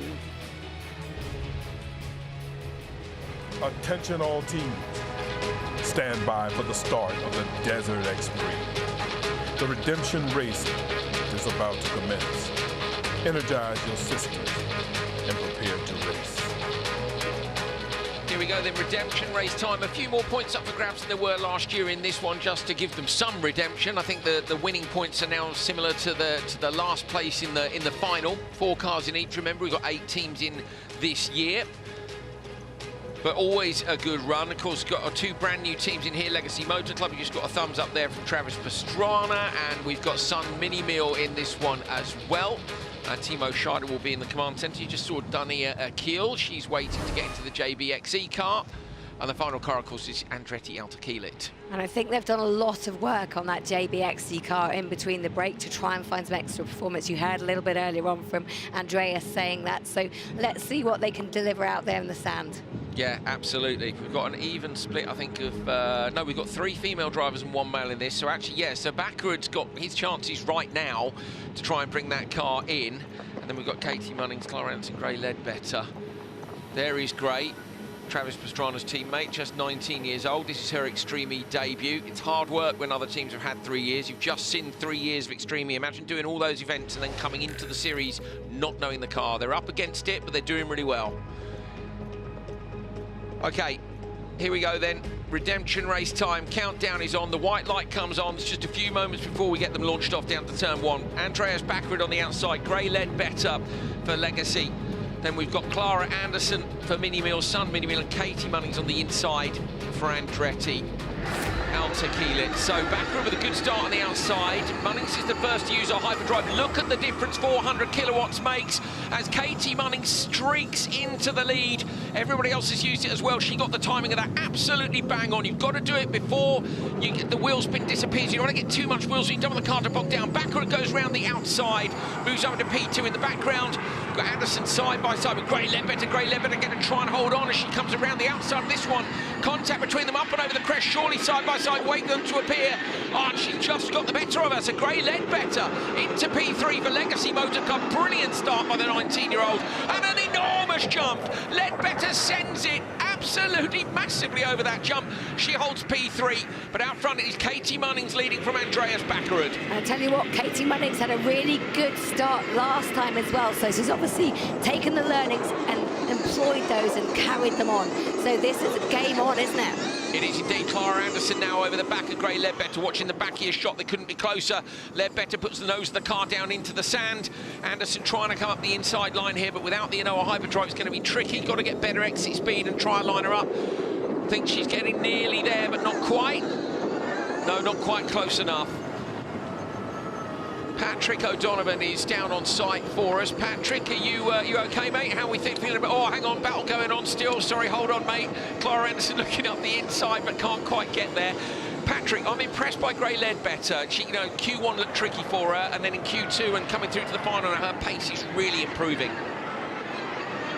Yeah, really, really impressive to see someone who's not necessarily done much electric motorsport at all in the past and come into this and just really come into her own in such a unique kind of series. She's done a lot of driving, whether it's been in side-by-sides, in Nitro and various other championships, but to be able to come in here and race against some of the world's best and put on a performance like this is truly something special.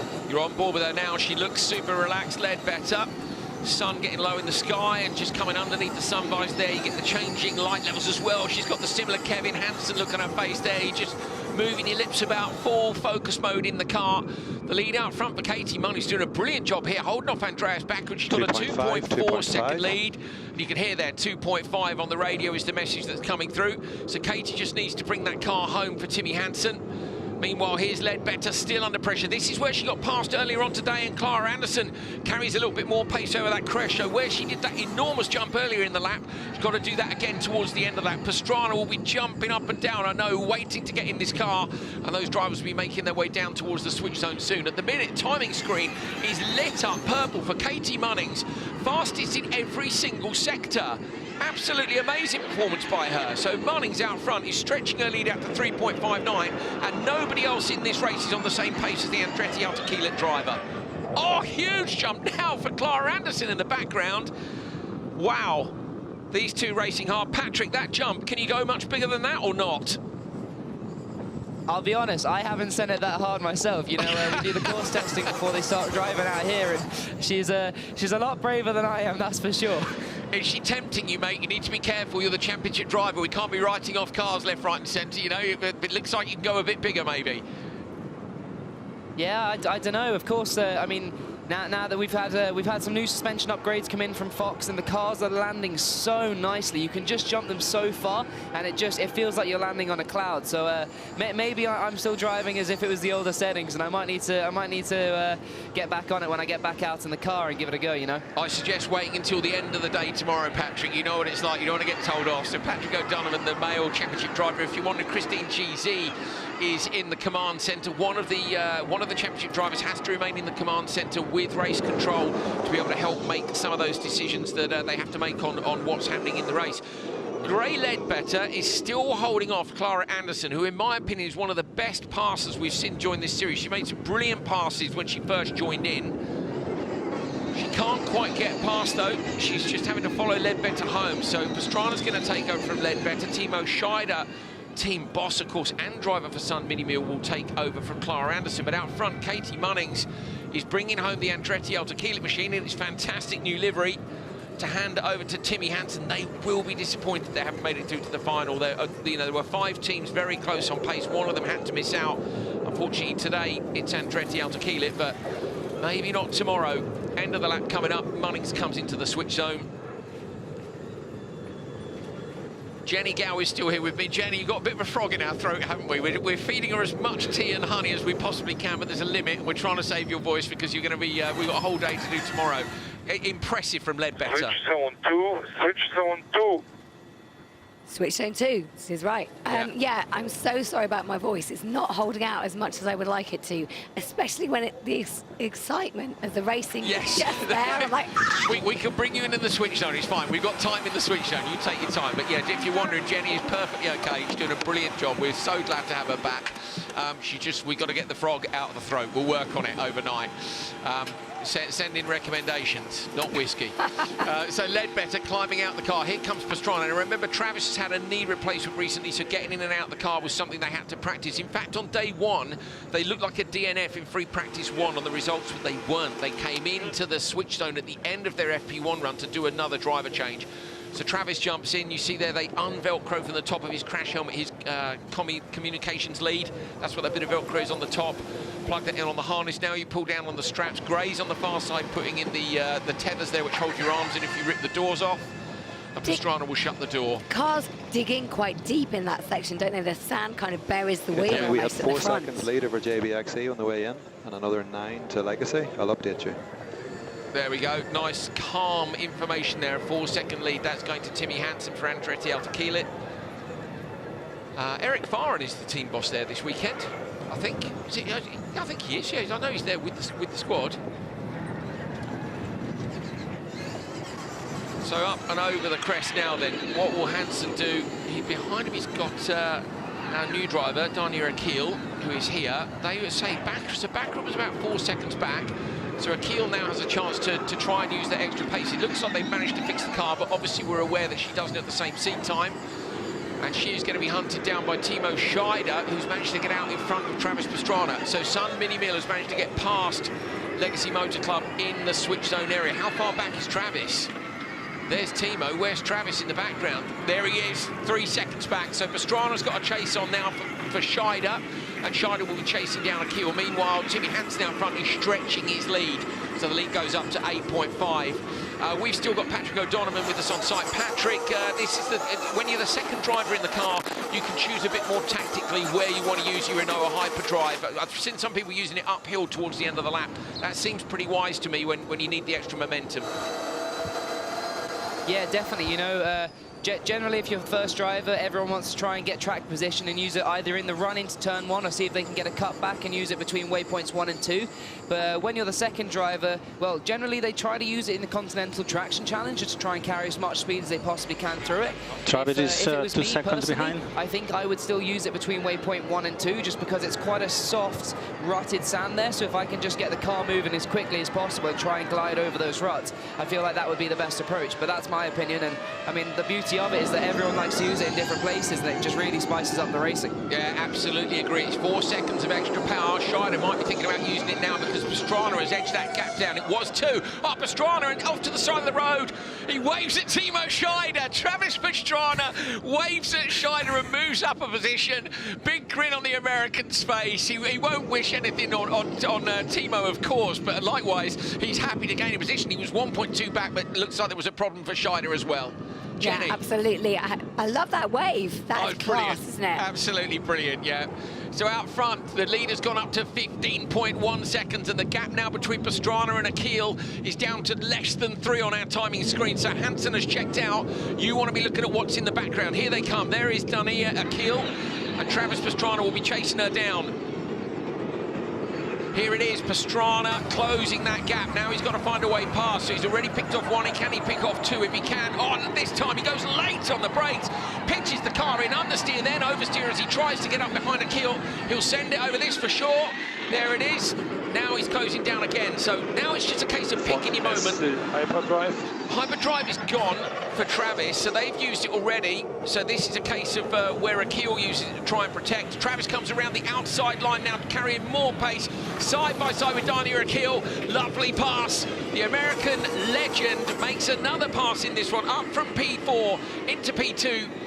Timmy Hansen, sadly, is 18 seconds down the road, so I think that's a bit of a big ask, but, you know, with Travis, anything's possible. It's absolutely thrilling to watch him. Oh, it's brilliant. So exciting. I love the look on his face as well. You read him like a book. You know, he's so stoked when a move goes. Watching him there, looking out the left window, judging the distance between him. Now on board, he's in full concentration mode. They'll be gathering as much experience and data as they can for tomorrow, and I'm excited to see what him and Ledbetter can do tomorrow. Meanwhile, out front, Timmy Hansen is how far from the end of the run? Not far now. We're on the last lap. Just a few gates to go. Here he is. The Andretti Alta-Keelit machine coming over those crests up towards the finish line. And it is Timmy Hansen who brings the car home in just a few moments. Another couple of turns to go. Up to gate 19, I think is the last one before. I thought he was nearer to the finish than he was. No slow zone, is there? So they must be far enough off the track, which is good news. There's Katie Munnings. Katie, be disappointed they weren't in the final, but likewise, that was an absolutely brilliant drive by her to get Timmy Hansen into a position where he could bring this car so comfortably home for the win. So it is Munnings and Hansen for Andretti Alta-Keelit who win the first final of the year. It's the redemption race at round 1, and they'll hope to be in the final tomorrow. Good job, mate. That's 22.7 seconds over there we go, you hear it Travis. on the radio, 22.7, and we get a smile there from Katie Rodriguez in the background as well. Here's Pastrana, 2 passes in this one on Timo Scheider, who he waved at as he went past. It's Pastrana and Ledbetter get P2 on their debut in the redemption race, and again, they're a team that will be looking to be in the final tomorrow. A little bit of work for JBXC to do. They fixed the car in terms of pace, I think, but obviously now some pace needed too. There's the wave and the thumbs up. And then a quick tighten on the belts as well as he gets the bit between his teeth and gets chasing. It's fantastic. Look, they're all laughing away.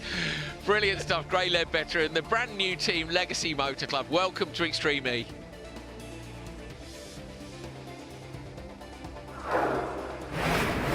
Brilliant stuff. I think we still have Patrick on site. Jenny Gow is still slurping tea as fast as we can possibly get her to consume it. Patrick, if you're still there, that was a brilliant start by Katie. To me, she just hit the hyperdrive at bang on the right moment, you know, just after the wheel spin ends. Yeah, definitely. It's so hard to judge it. Obviously, if like, you kind of feel almost disconnected sometimes on sand because you don't get the same feeling as you do on gravel.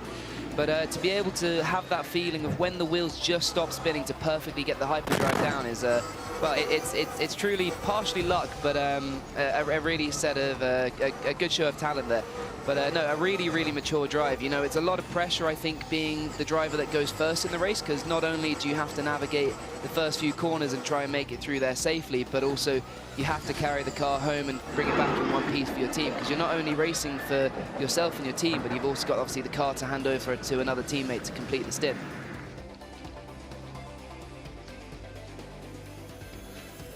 We continue to see highlights of this one as we're getting ourselves sorted here in the commentary box. And this was Pastrana in front of the... was it still early in the race? No, sorry, this is Ledbetter still holding on from Clara Anderson. Out front, Katie Munnings, I say, under pressure from Andreas Backward, just did a really nice job of stretching that lead out. The track watered slightly in the morning to try and help with the dust situation. As the day goes on, you can see the dust picks up, the ruts start to dry out and actually collapse a little bit more. Alternate lines on the right-hand side, trying to find ways through those ruts and just see if you can get a little bit more exit speed. That was when, unfortunately, the Sun Mini Mule car pulled over to the side of the road, and Pastrana gave them a cheeky little wave as he went through. And look at the gap he closed down. That was his first attempt on Darnier Akil, which was that was a hopeful one, Travis.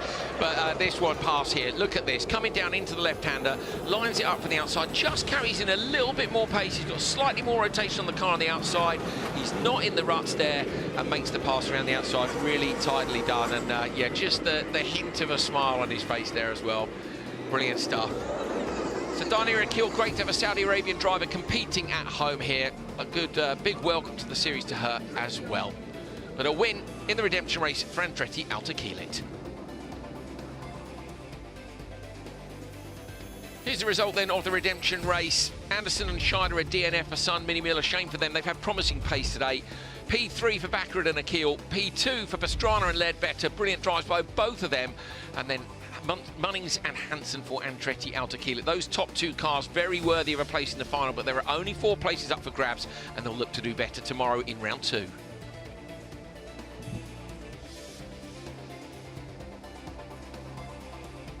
Right, we're going to head down to the command centre in a moment and have a catch-up with one of our drivers. I think we've got Katie Munnings down there, actually, so brilliant drive by her at the start of that one. Let's go and have a chat.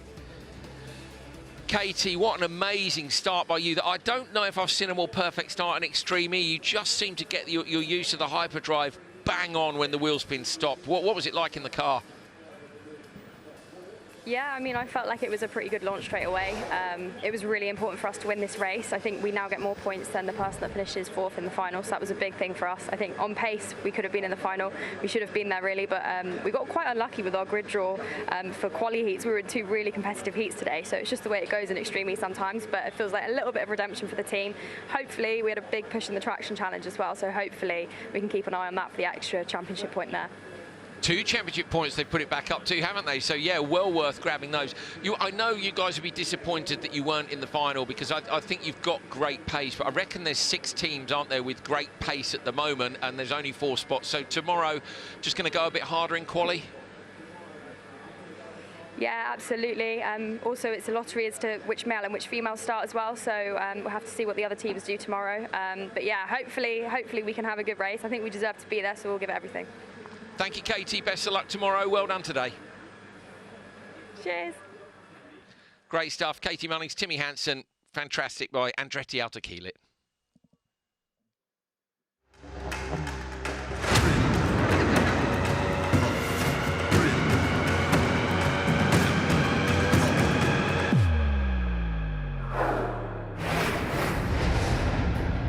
One race remains at round 1 of 2024's Extreme E season. Jeddah, Saudi Arabia, the grand final is coming up.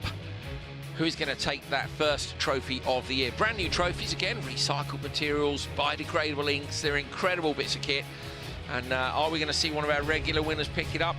Maybe somebody new. Of course, we get new team lineups. There are your teams in the Vodafone Command Centre. Molly Taylor just stretching out the front of her crash helmet there and getting herself ready to go.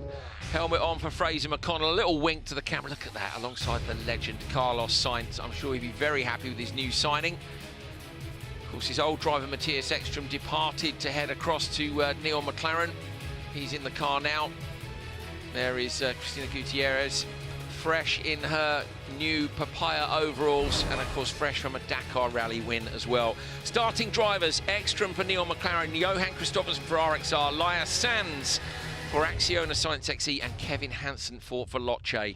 So one team with an alternate strategy, and that is, as I say, Acciona Science. Fraser McConnell will be in the car second. Everybody else starting with their male drivers. Ekstrom, Kristoffersen, Kevin Hansen have done this so many times before in their rallycross careers, and of course here at Extreme E as well. Wheel spin from all the cars. They'll wait until that dies down. McConnell's the first to hit the Inoa hyperdrive. He starts to get a little bit of a drag, but Kristoffersen's on it as well. Sorry, of course, it's Laya Sands in the car for Acciona Science. Out really wide, the McLaren. Look at this. An incredible line from Matthias Ekstrom comes out. It's super wide up the inside, trying to get all the way to the lead, and he does. Ekstrom with an unbelievable cutback. The widest line we've seen all day. He will have known about that all day long, and he saved it for the final. Gets the whole shot from about 100 metres out to the right. Epic stuff from Ekstrom. Wow, just wow. In behind him, Kristoffersen and Kevin Hansen. Laya Sands drops to the back of the pack. Got the best of the stars, but just got the better of her when they all used their hyperdrive slightly later. There's your on-board view now from Kevin Hansen. Dirt flying up over the front of the screen, impossible to see. Kristoffersen right there, he gets a bad kick on the rough. Hansen looks up the inside line, can't make it stick. They all kick sideways over the jump. Look at the track conditions now have changed massively. Ekstrom taking risks here, digging the rear of the Neil McLaren in. Laya Sands has just got to get back on the pack of these guys, and if they continue to fight like this, she might well be able to do so. Kristoffersen having a look, but following Ekstrom right in towards the apex on a pretty standard line. That was wild. Patrick O'Donovan, I might have to interrupt you if this gets any crazier. Kevin Hansen comes out wide. Look now, Kevin looking for the exit speed. What does he get out of here? Yeah, he's closer, so the alternate lines are watching. Patrick, what do you think about that start from Ekstrom? That was incredible. Right, we've lost Patrick. I'm on my own. Okay, here we go. So 3 cars in super close behind each other. Super close behind each other. This is right up behind the R.01 machine. He's incredibly close to Neil McLaren. Patrick, are you back? I should be back. He is, yeah. Patrick, make that start from Ekstrom and just as quick as you can because it's all happening out on track. Wow, what a line. Yeah, I'm still trying to regather my thoughts and just comprehend what just happened there. You know, in race control today, we were talking about why hasn't anyone gone out wide and trying to get that cut back, and maybe we thought it was just too much time lost out there and then you had to get back. But obviously Matthias has gone and proved us wrong, and he's shown it's possible, like he has countless times throughout the last few seasons. I love watching him and Kristoffersson, you know, do the psychological battle of who's got the craziest, maddest, you know, sneaky plan. Of course, the last one was last round last year when Ekstrom cut the corner on the way into the switch zone, and I was like, he would have known about that, and straight away the following day the stewards put up a chevron, didn't they, which was named the Ekstrom chevron. Now though, Kristoffersson fights back. He's got the alternate line and carries a bit more pace alongside Matthias Ekstrom now. Kristoffersson up the inside line makes the pass, so Kristoffersson sticks the RXR with just a little bit more exit speed up the inside of his old rallycross rival, and he takes the lead. Of course, they fought last year for the championship. Kristoffersson and Arlen Kotlinski getting it at the very last round from Lars Sands and Matthias Ekstrom. Ekstrom then was in Acciona Science. Now he's made the switch across to Neil McLaren. This could not be close, and we've got another 2 laps to go. The driver's switch zone hasn't even happened yet. 2.4 seconds separating the top 3 cars. It could not be closer. 1.2, 1 second now. Kevin Hansen coming closer to the back of them in the Veloce machine, the Eon Veloce car flying as well, and I can tell you that Laya Sands is only 6.3 off the lead, so there she is in the background. It is very, very close indeed. We are in for a brilliant season, aren't we? We really are. Up towards this left-hander. Yeah, we've been a little bit spoiled there. Yeah, we have, Patrick, haven't we? This is a good way to start the year. Oh, now Kevin Hansen is super close in behind Ekstrom. So Ekstrom having to fold off just a little bit more in the background. Lena Gade is talking to Ekstrom, saying that the gap is down to 0.9, and it says 1.6 on my timing screen. It looks like less than that now. No, it is 0.9. Sorry, that's the gap between P1 and P2. You ride on board with Kevin Hansen. Desperate to try and find a way through. It's about that exit speed. Keep pushing, try to close up the gap in front. 9 tenths, 9 tenths. Yeah, Kevin Hansen dropped back a little bit there in Go on, Patrick. Yeah, go. Sorry. I was just going to say, Kevin Hansen dropped back a little bit there towards the end of the first lap. However, he's really come back in now on the second lap, catching right back up onto the back of Matthias. I'm not too sure if it's maybe Matthias making a mistake, or I can't quite see the splits from where I am, but Kevin seems to really be putting in a shift and getting as close as he possibly can before he hands over to Molly in the switch. Well, I can see the timing zone here, Patrick. You're bang on the money, mate. Kevin's just gone fastest in Sector 3, gone purple with a 42.9. There's nothing in it, 13 hundredths of a second over Ekstrom. You're looking at Kristoffersson in the background. You saw Ekstrom run the car out super wide. The alternate lines here are really playing a part. Kristoffersson has gone fastest in Sector 1 and 2. Now they all go on the brakes as we head into the switch zone. Ekstrom looks across, Kristoffersson glances over as well. They may well be looking at one of the big screens on site there to try and figure out what the gaps are as they've come into the switch zone, and they're now going to hand over to their teammates. Right, let's have a look at Ekstrom's start. This is absolutely... Okay, that's slightly late there. We'll see if we can get it earlier, but that is from out mega wide, like so far wide you think, no, not really. And then he pulls in and undercuts absolutely everyone. That is a masterful move. You're on board here. Look at the pack on the inside. And how brave, because without the line of sight there, he waited on the throttle in the middle of the corner a little bit longer. Without the line of sight, though, just got it lined up, stuck it up the inside. That's epic. That's legend status.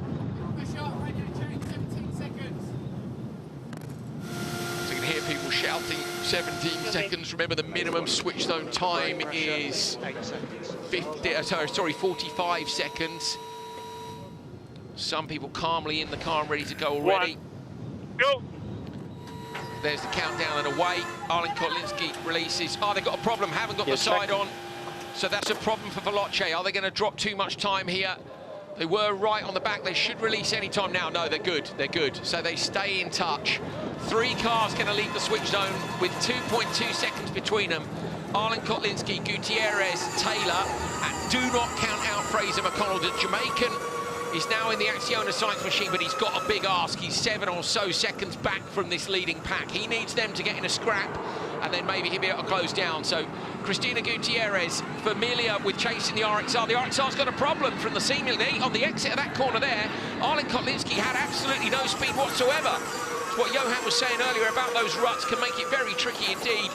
We look back now, look at the air time for the McLaren as well. The jumps here are epic.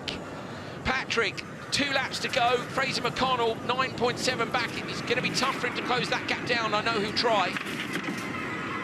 Yeah, it's going to be tough, but hopefully with the RXR and McLaren car battling, and maybe if Molly Taylor is able to get up onto the back of them.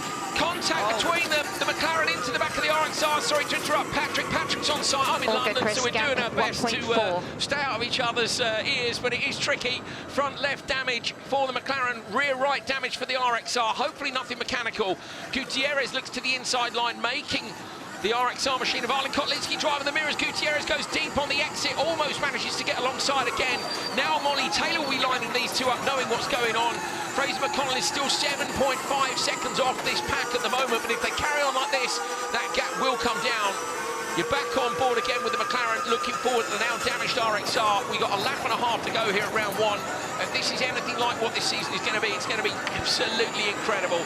Dirt flies up, look to the inside line again. She's making her drive on those mirrors. You just see the car flashing in there. Keep pushing. And you know, keep pushing, keep pushing. Right now as a driver, it's the last thing you need to be told. Out towards the outside line, Molly Taylor is now with those two. I don't think McConnell's gap's down to 6.9 off the lead, so he has taken a bit off it, but he needs these three to get into each other more. Gutierrez has used her, a hyperdrive. Still to come for McConnell, Taylor and Arlen Kotlinski with a lap still to go. Wow, this is close. Jenny Gow still here with me. I know Jenny has lost her voice, unfortunately. She's perfectly okay, folks. I'm telling you, she's sitting here smiling, and I know she'll be absolutely wishing that she was more involved than she is. And now, thanks to Patrick O'Donovan for standing in on site for us. There is McConnell in the dust in the background. 1.5. Gap 1.5. Oh, on the nose in the background, the Veloce kicks up high. Molly Taylor is trying incredibly hard to try and catch up. Look at the dirt flying as well. Now the McLaren, is it alongside? It is alongside. Gutierrez just gets alongside Arlen Kotlinski, but again can't make it stick. Now she tries to come back to the inside line. Just enough of a car width there. This time Arlen Kotlinski gets a better exit out of 2. Over the crest at 3. Molly Taylor still there, and Fraser McConnell's gap down. He's down to 4.4. So the squabbling up front is causing the Acciona Science machine to catch up to the pack in the background now. We could have a 4-way fight here on the very last lap of the very first race of this season. Where's the Acciona Science machine? There it is. You just caught a glimpse of the roof end as it came through the dirt. Molly Taylor will be getting the gaps back now to Fraser McConnell behind. 4.6 seconds separating the top 4 teams. Bicycling over the crest here from Cristina Gutierrez. No hyperdrive left for 3 drivers because they know how critical it is. And now Arlen Kotlinski uses it to try and defend and build a gap. McConnell uses it as well. Fraser McConnell in the Acciona Science machine from the drone, closing down the gap now, but Molly Taylor still has her. She'll use it uphill at the end of this lap. Into left-hander. You're on board with Taylor as she pops up over the crest. Opposite lock from her in front. Now the battle for the lead. Arlen Kotlinski still coming under pressure. How Gutierrez has been able to see anything. That's Dakar experience for you, following other cars for hours on end in the dirt. She is nailed to the back of the RXR, but she cannot find a way through at the moment. We've got about 5 or 6 sets of flags still to go. Now, up the inside. A lot, side by side. It's going to be enough, surely. Gutierrez on a roll. McConnell's over on his side. Gutierrez takes the lead from RXR. Arlen Kotlinski drops back. Keep pushing. The Acciona Science machine is out of this one. It ends round 1 on its side, but a pass from Cristina Gutierrez in that tight left-hander right towards the end of this race. They're coming up towards the end of the Traction Challenge. Waypoint 19 is the one you're looking for near the end. Taylor has a huge moment. Keep pushing. Arlen Kotlinski looking to the inside line, makes the pass back again. Michaela Arlen Kotlinski for RXR takes back the lead that was hers for so much of this race. Gutierrez now has just a couple of flags to go. Surely no chance for this one to change again. Absolute carnage in the very first round. Brilliant action here at Extreme E. It's Rosberg X Racing's Arlen Kotlinski after an incredible battle with Gutierrez. She takes the win. It's 0.3 of a second between them at the line. 0.1. Yes. 0.1. Maybe the closest finish ever in Extreme E history. Good job. The final. Well done. Arlen Kotlinski Nice and fight. Christopherson win for RXR from Gutierrez and Ekstrom for Neon McLaren. Molly Taylor and Kevin Hansen get P3. Wow. Did we get it? Did we get it? Yes, we got it. It's a good That's move down close, the but we got inside. it. When you get back, let's have a chat about what else you need from us. So Wow. All the radio chat coming in. I'll tell you what, I'm going to lose my voice. Here we go, here we go. So that's the yes, we won the race. Let's have some champagne or whatever they serve here. Champagne or whatever we serve, of course. Nice job, everyone. Nice job, really good job. They'll be celebrating. Wasn't even sure she got it done. Jenny Gow's here with me. Jenny, have you got some voice back? I mean, I'm speechless, but for all the wrong reasons right now. What an epic race that was.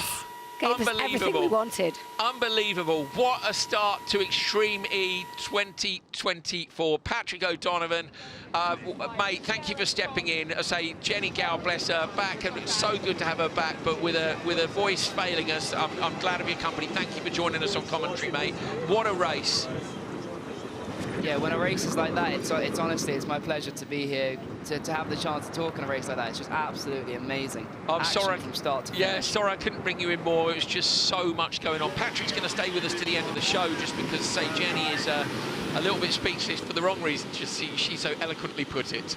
I will make sure she has whiskey and honey or whatever it is that sorts voices out. She'll be back in full force tomorrow. Great stuff. Wow, take a breath, everyone. Extreme E's back. It's the final set. Arlen Kolinski can't get the door open. So the door-to-door action has meant she can't get the door open. She's kicking her own door out.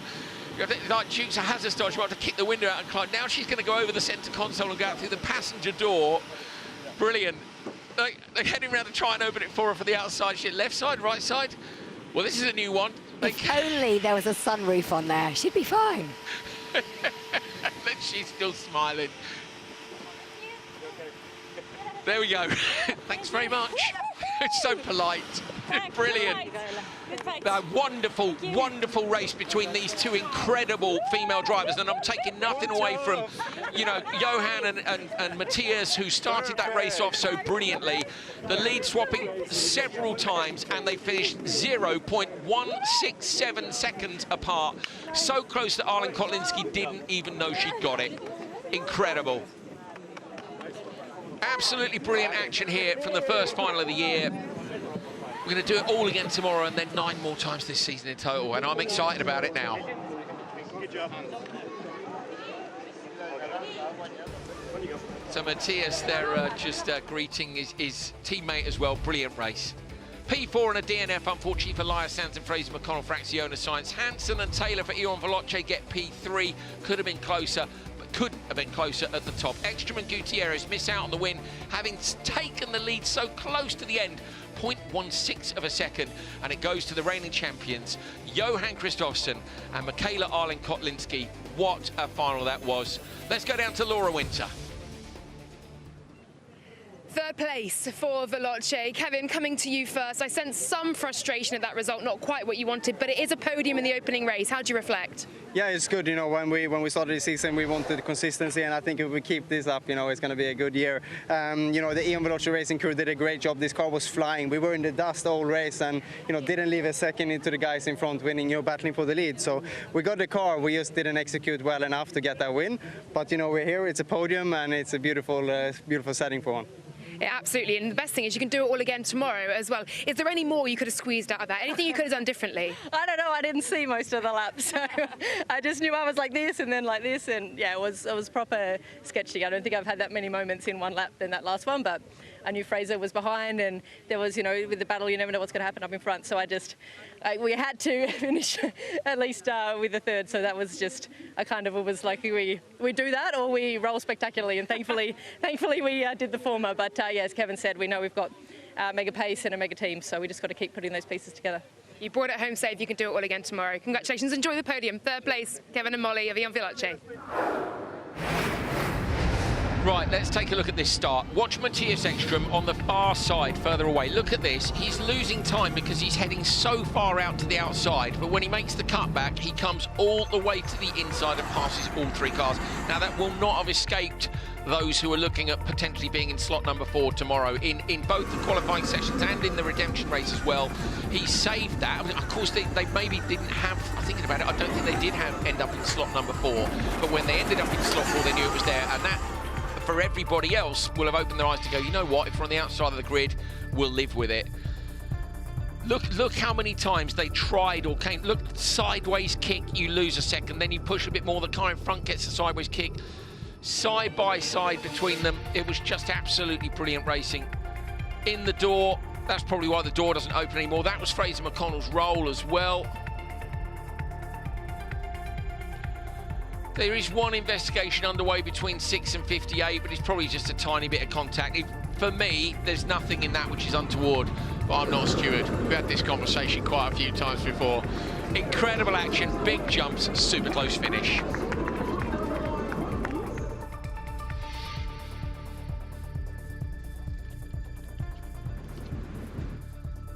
Wow. We're going to head down and catch up with the P2 drivers, Cristina Gutierrez and Matthias Ekstrom for Neil McLaren. They're with Laura Winter. Second place, and I know there'll be some mixed emotions because it could have been first for a moment. Christina, Matthias, though, I'll come to you first. Talk me through that move off the start, the widest line we've seen all day, and then cutting right in to take the lead of the race from the outside. How did you come up with that one? No, we have been struggling all day long, actually. In the morning, we were not very fast at all, and we knew we were not good off the start. So I thought I'd focus on the first corner as good as possible and then hope that the others would be battling, but I saw they didn't. So when I turned in, I thought it wouldn't work. But then I realized that I had a very clean corner, and then I took the hyperdrive in the exit, and then, then I was first. So that was quite nice. Yeah, it was amazing. It drew some gas from the crowd very quickly as we do have a podium to get you onto. The battle with Michaela. Just talk me through that and how you reflect now in second. Yeah, it was a nice battle. We always fight during all the season, and I want to say that it was very nice inside the car, also big intense, but finally we couldn't take the win. But we are very happy because it's the first time with the team, the first time together, and we cannot say thanks. I cannot say thanks to anyone, and I want to say thanks for giving me the opportunity to be in Neon McLaren. A super start for both of you in McLaren colours. Congratulations, enjoy the podium. Incredible stuff from Ekstrom, it really was. Have a look at this, okay? So Ekstrom's on the far right-hand side of your picture in the Neon McLaren car. Watch this. You can see immediately he's left the track already. Obviously, he's in between the waypoint markers, but you can see Johan had a similar idea to come out wide and tight. He'd got the whole shot, but now Ekstrom uses the Noah hyperdrive on the exit, slides it up the inside. Absolutely genius. Gutierrez took the lead at one point as well, but it was RXR who took the win in the end. Our first winners of season 4. Johan, quickly coming to you first. We saw Matthias get that brilliant start, but then you got the move on him. How do you reflect on your laps? Yeah, it was good. I saw Matthias lined up a bit towards the left to get the smooth surface, and then he didn't use hyper. So yeah, then he got me into T2, and then I tried to follow, stay close as possible. But he's fast. It is very tricky, very bumpy. But then I just got a run on him in the same corner where he overtook me the lap before, and apparently I think his right rear mirror was broken, so he couldn't see me. And then Michaela drove fantastic. So happy to be back on top. Super quick, we've got to get the podium going. Michaela, that battle with Cristina was epic, wasn't it? Well, thank you. I mean, Johan handed over the car in a good position, and then Cristina was a good overtake, but I'm very happy to do my overtake and take the win for the team. Absolutely. Enjoy the podium. Congratulations, our winners, Rosberg X Racing. Wow. Brilliant, brilliant race to start the season. Here then, the championship standings. It is Rosberg X Racing, the reigning champions, who lead 27 points, a 9-point lead from what is a perfect day. They won both their qualifying sessions, and they won the final, of course, as well. I don't think they won the Continental Traction Challenge, but Veloce P2 equal with Neil McLaren on 18 points apiece. 13 for Acciona Science, 12 for Andretti Autokilit, 8 for Legacy Motor Club, 6 for JBXE, and 4 points for Sun Mini Mill Racing. Excited to see how this unfolds. We're going to head down to the podium with Laura Winter. Round 1 in Jeddah, Saudi Arabia. Let's begin the celebrations by welcoming our podium finishers to the stage. In third place, Ion Veloce Racing.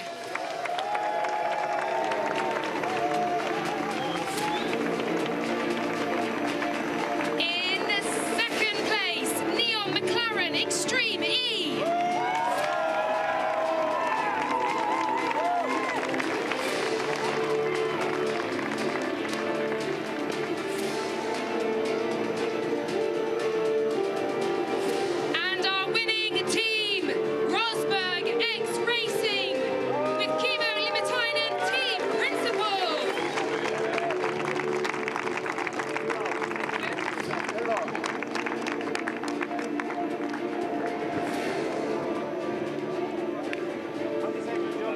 heads shaken all round after what was a brilliant race. Drivers don't like losing, but they do like a good race. Everybody, we all like a good race, don't we? I hope you guys at home have liked a good race as much as I have. I do get quite excited. It's been a long day, but it's been a brilliant one.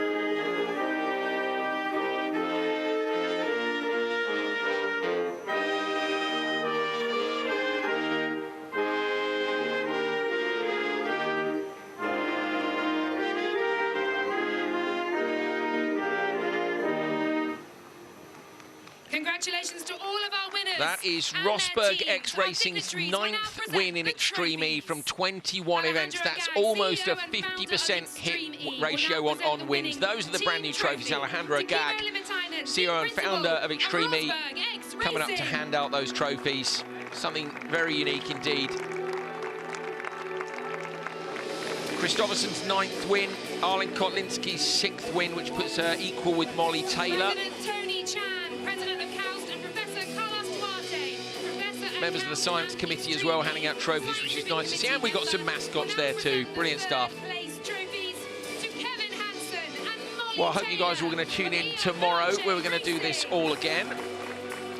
After today, I say there are definitely 6 teams that are in the mix right now, and the other 2 are not far off at all. They've shown flashes of what they need.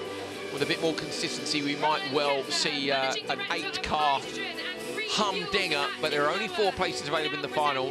I don't know what would, if we'd had a 5th car, I don't know what might have happened. It may have been too much, even for me. But a great way to start the season. Ekstrom and Gutierrez, McLaren will be pleased, won't they, with their signing. They're the brand new team here on the podium. Remember, both RXR and Veloce have the same lineups that they had last year. McLaren poaching drivers who left other teams for a lineup which saw them in the mix immediately. Patrick O'Donovan is still out there on site. Patrick, we were just WhatsApping, and I'm going to ask you to say what you said to everybody. What you said about the final. Being completely honest, I've got to say that has got to be one of the best races I think I've ever seen in motorsport. You know, there's been close races all over the place, but in a championship where you're off-road and you make a small mistake and it can be so detrimental to your lap time. The racing was so close. There wasn't much time. There wasn't many times, sorry, where the McLaren and the RXR were further than 20 meters away from each other. It was absolutely insane. Yeah, absolutely brilliant. Celebrations for the winners on the podium. RXR take the first round of 2024. Double header here in Saudi Arabia. If tomorrow is anything like today, could be absolutely incredible, couldn't it? They can all have a swig of these drinks because, of course, they're alcohol-free. Normally, the drivers would not have a swig of drink because they're such professionals.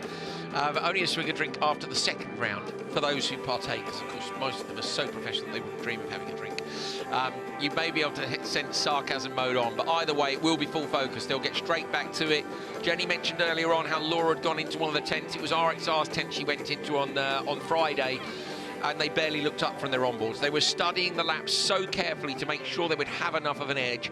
I think we've seen a lot revealed today in terms of potential overtaking positions, what you can do off the start from a maybe not favourable grid position. You know, now we've proved that you can get the whole shot from the inside or the outside of the grid slot. Well, Michaela, don't drop her. She's more valuable than the trophies right now. Here we go. They say ready, and then it'll be trophies aloft for the picture. She's nervous, I would be too, but trust between them is strong. There we go. One for the gram. P1 for RXR. Amazing performance by them. They had 2 podiums at the end of last year, a P1 and a P2 to finish off in Chile. So, in fact, they've been on the podium at the last 4 races from the round 8 in Sardinia last time out. Say, incredible hit ratio for them. What a day here in Saudi Arabia. Incredible action, brilliant jumps, but for me, it was just how close the racing was. I don't think we've ever seen a final, as Patrick O'Donovan said from on-site, and thanks to him and Christine GZ for joining us on commentary. Laura Winter and Jenny Gowes, well, we'll get Jenny fully fit for tomorrow, but closest finish ever in Extreme E in a final. Absolutely brilliant racing. Please come and join me, Andrew Coley, and everybody else tomorrow for more.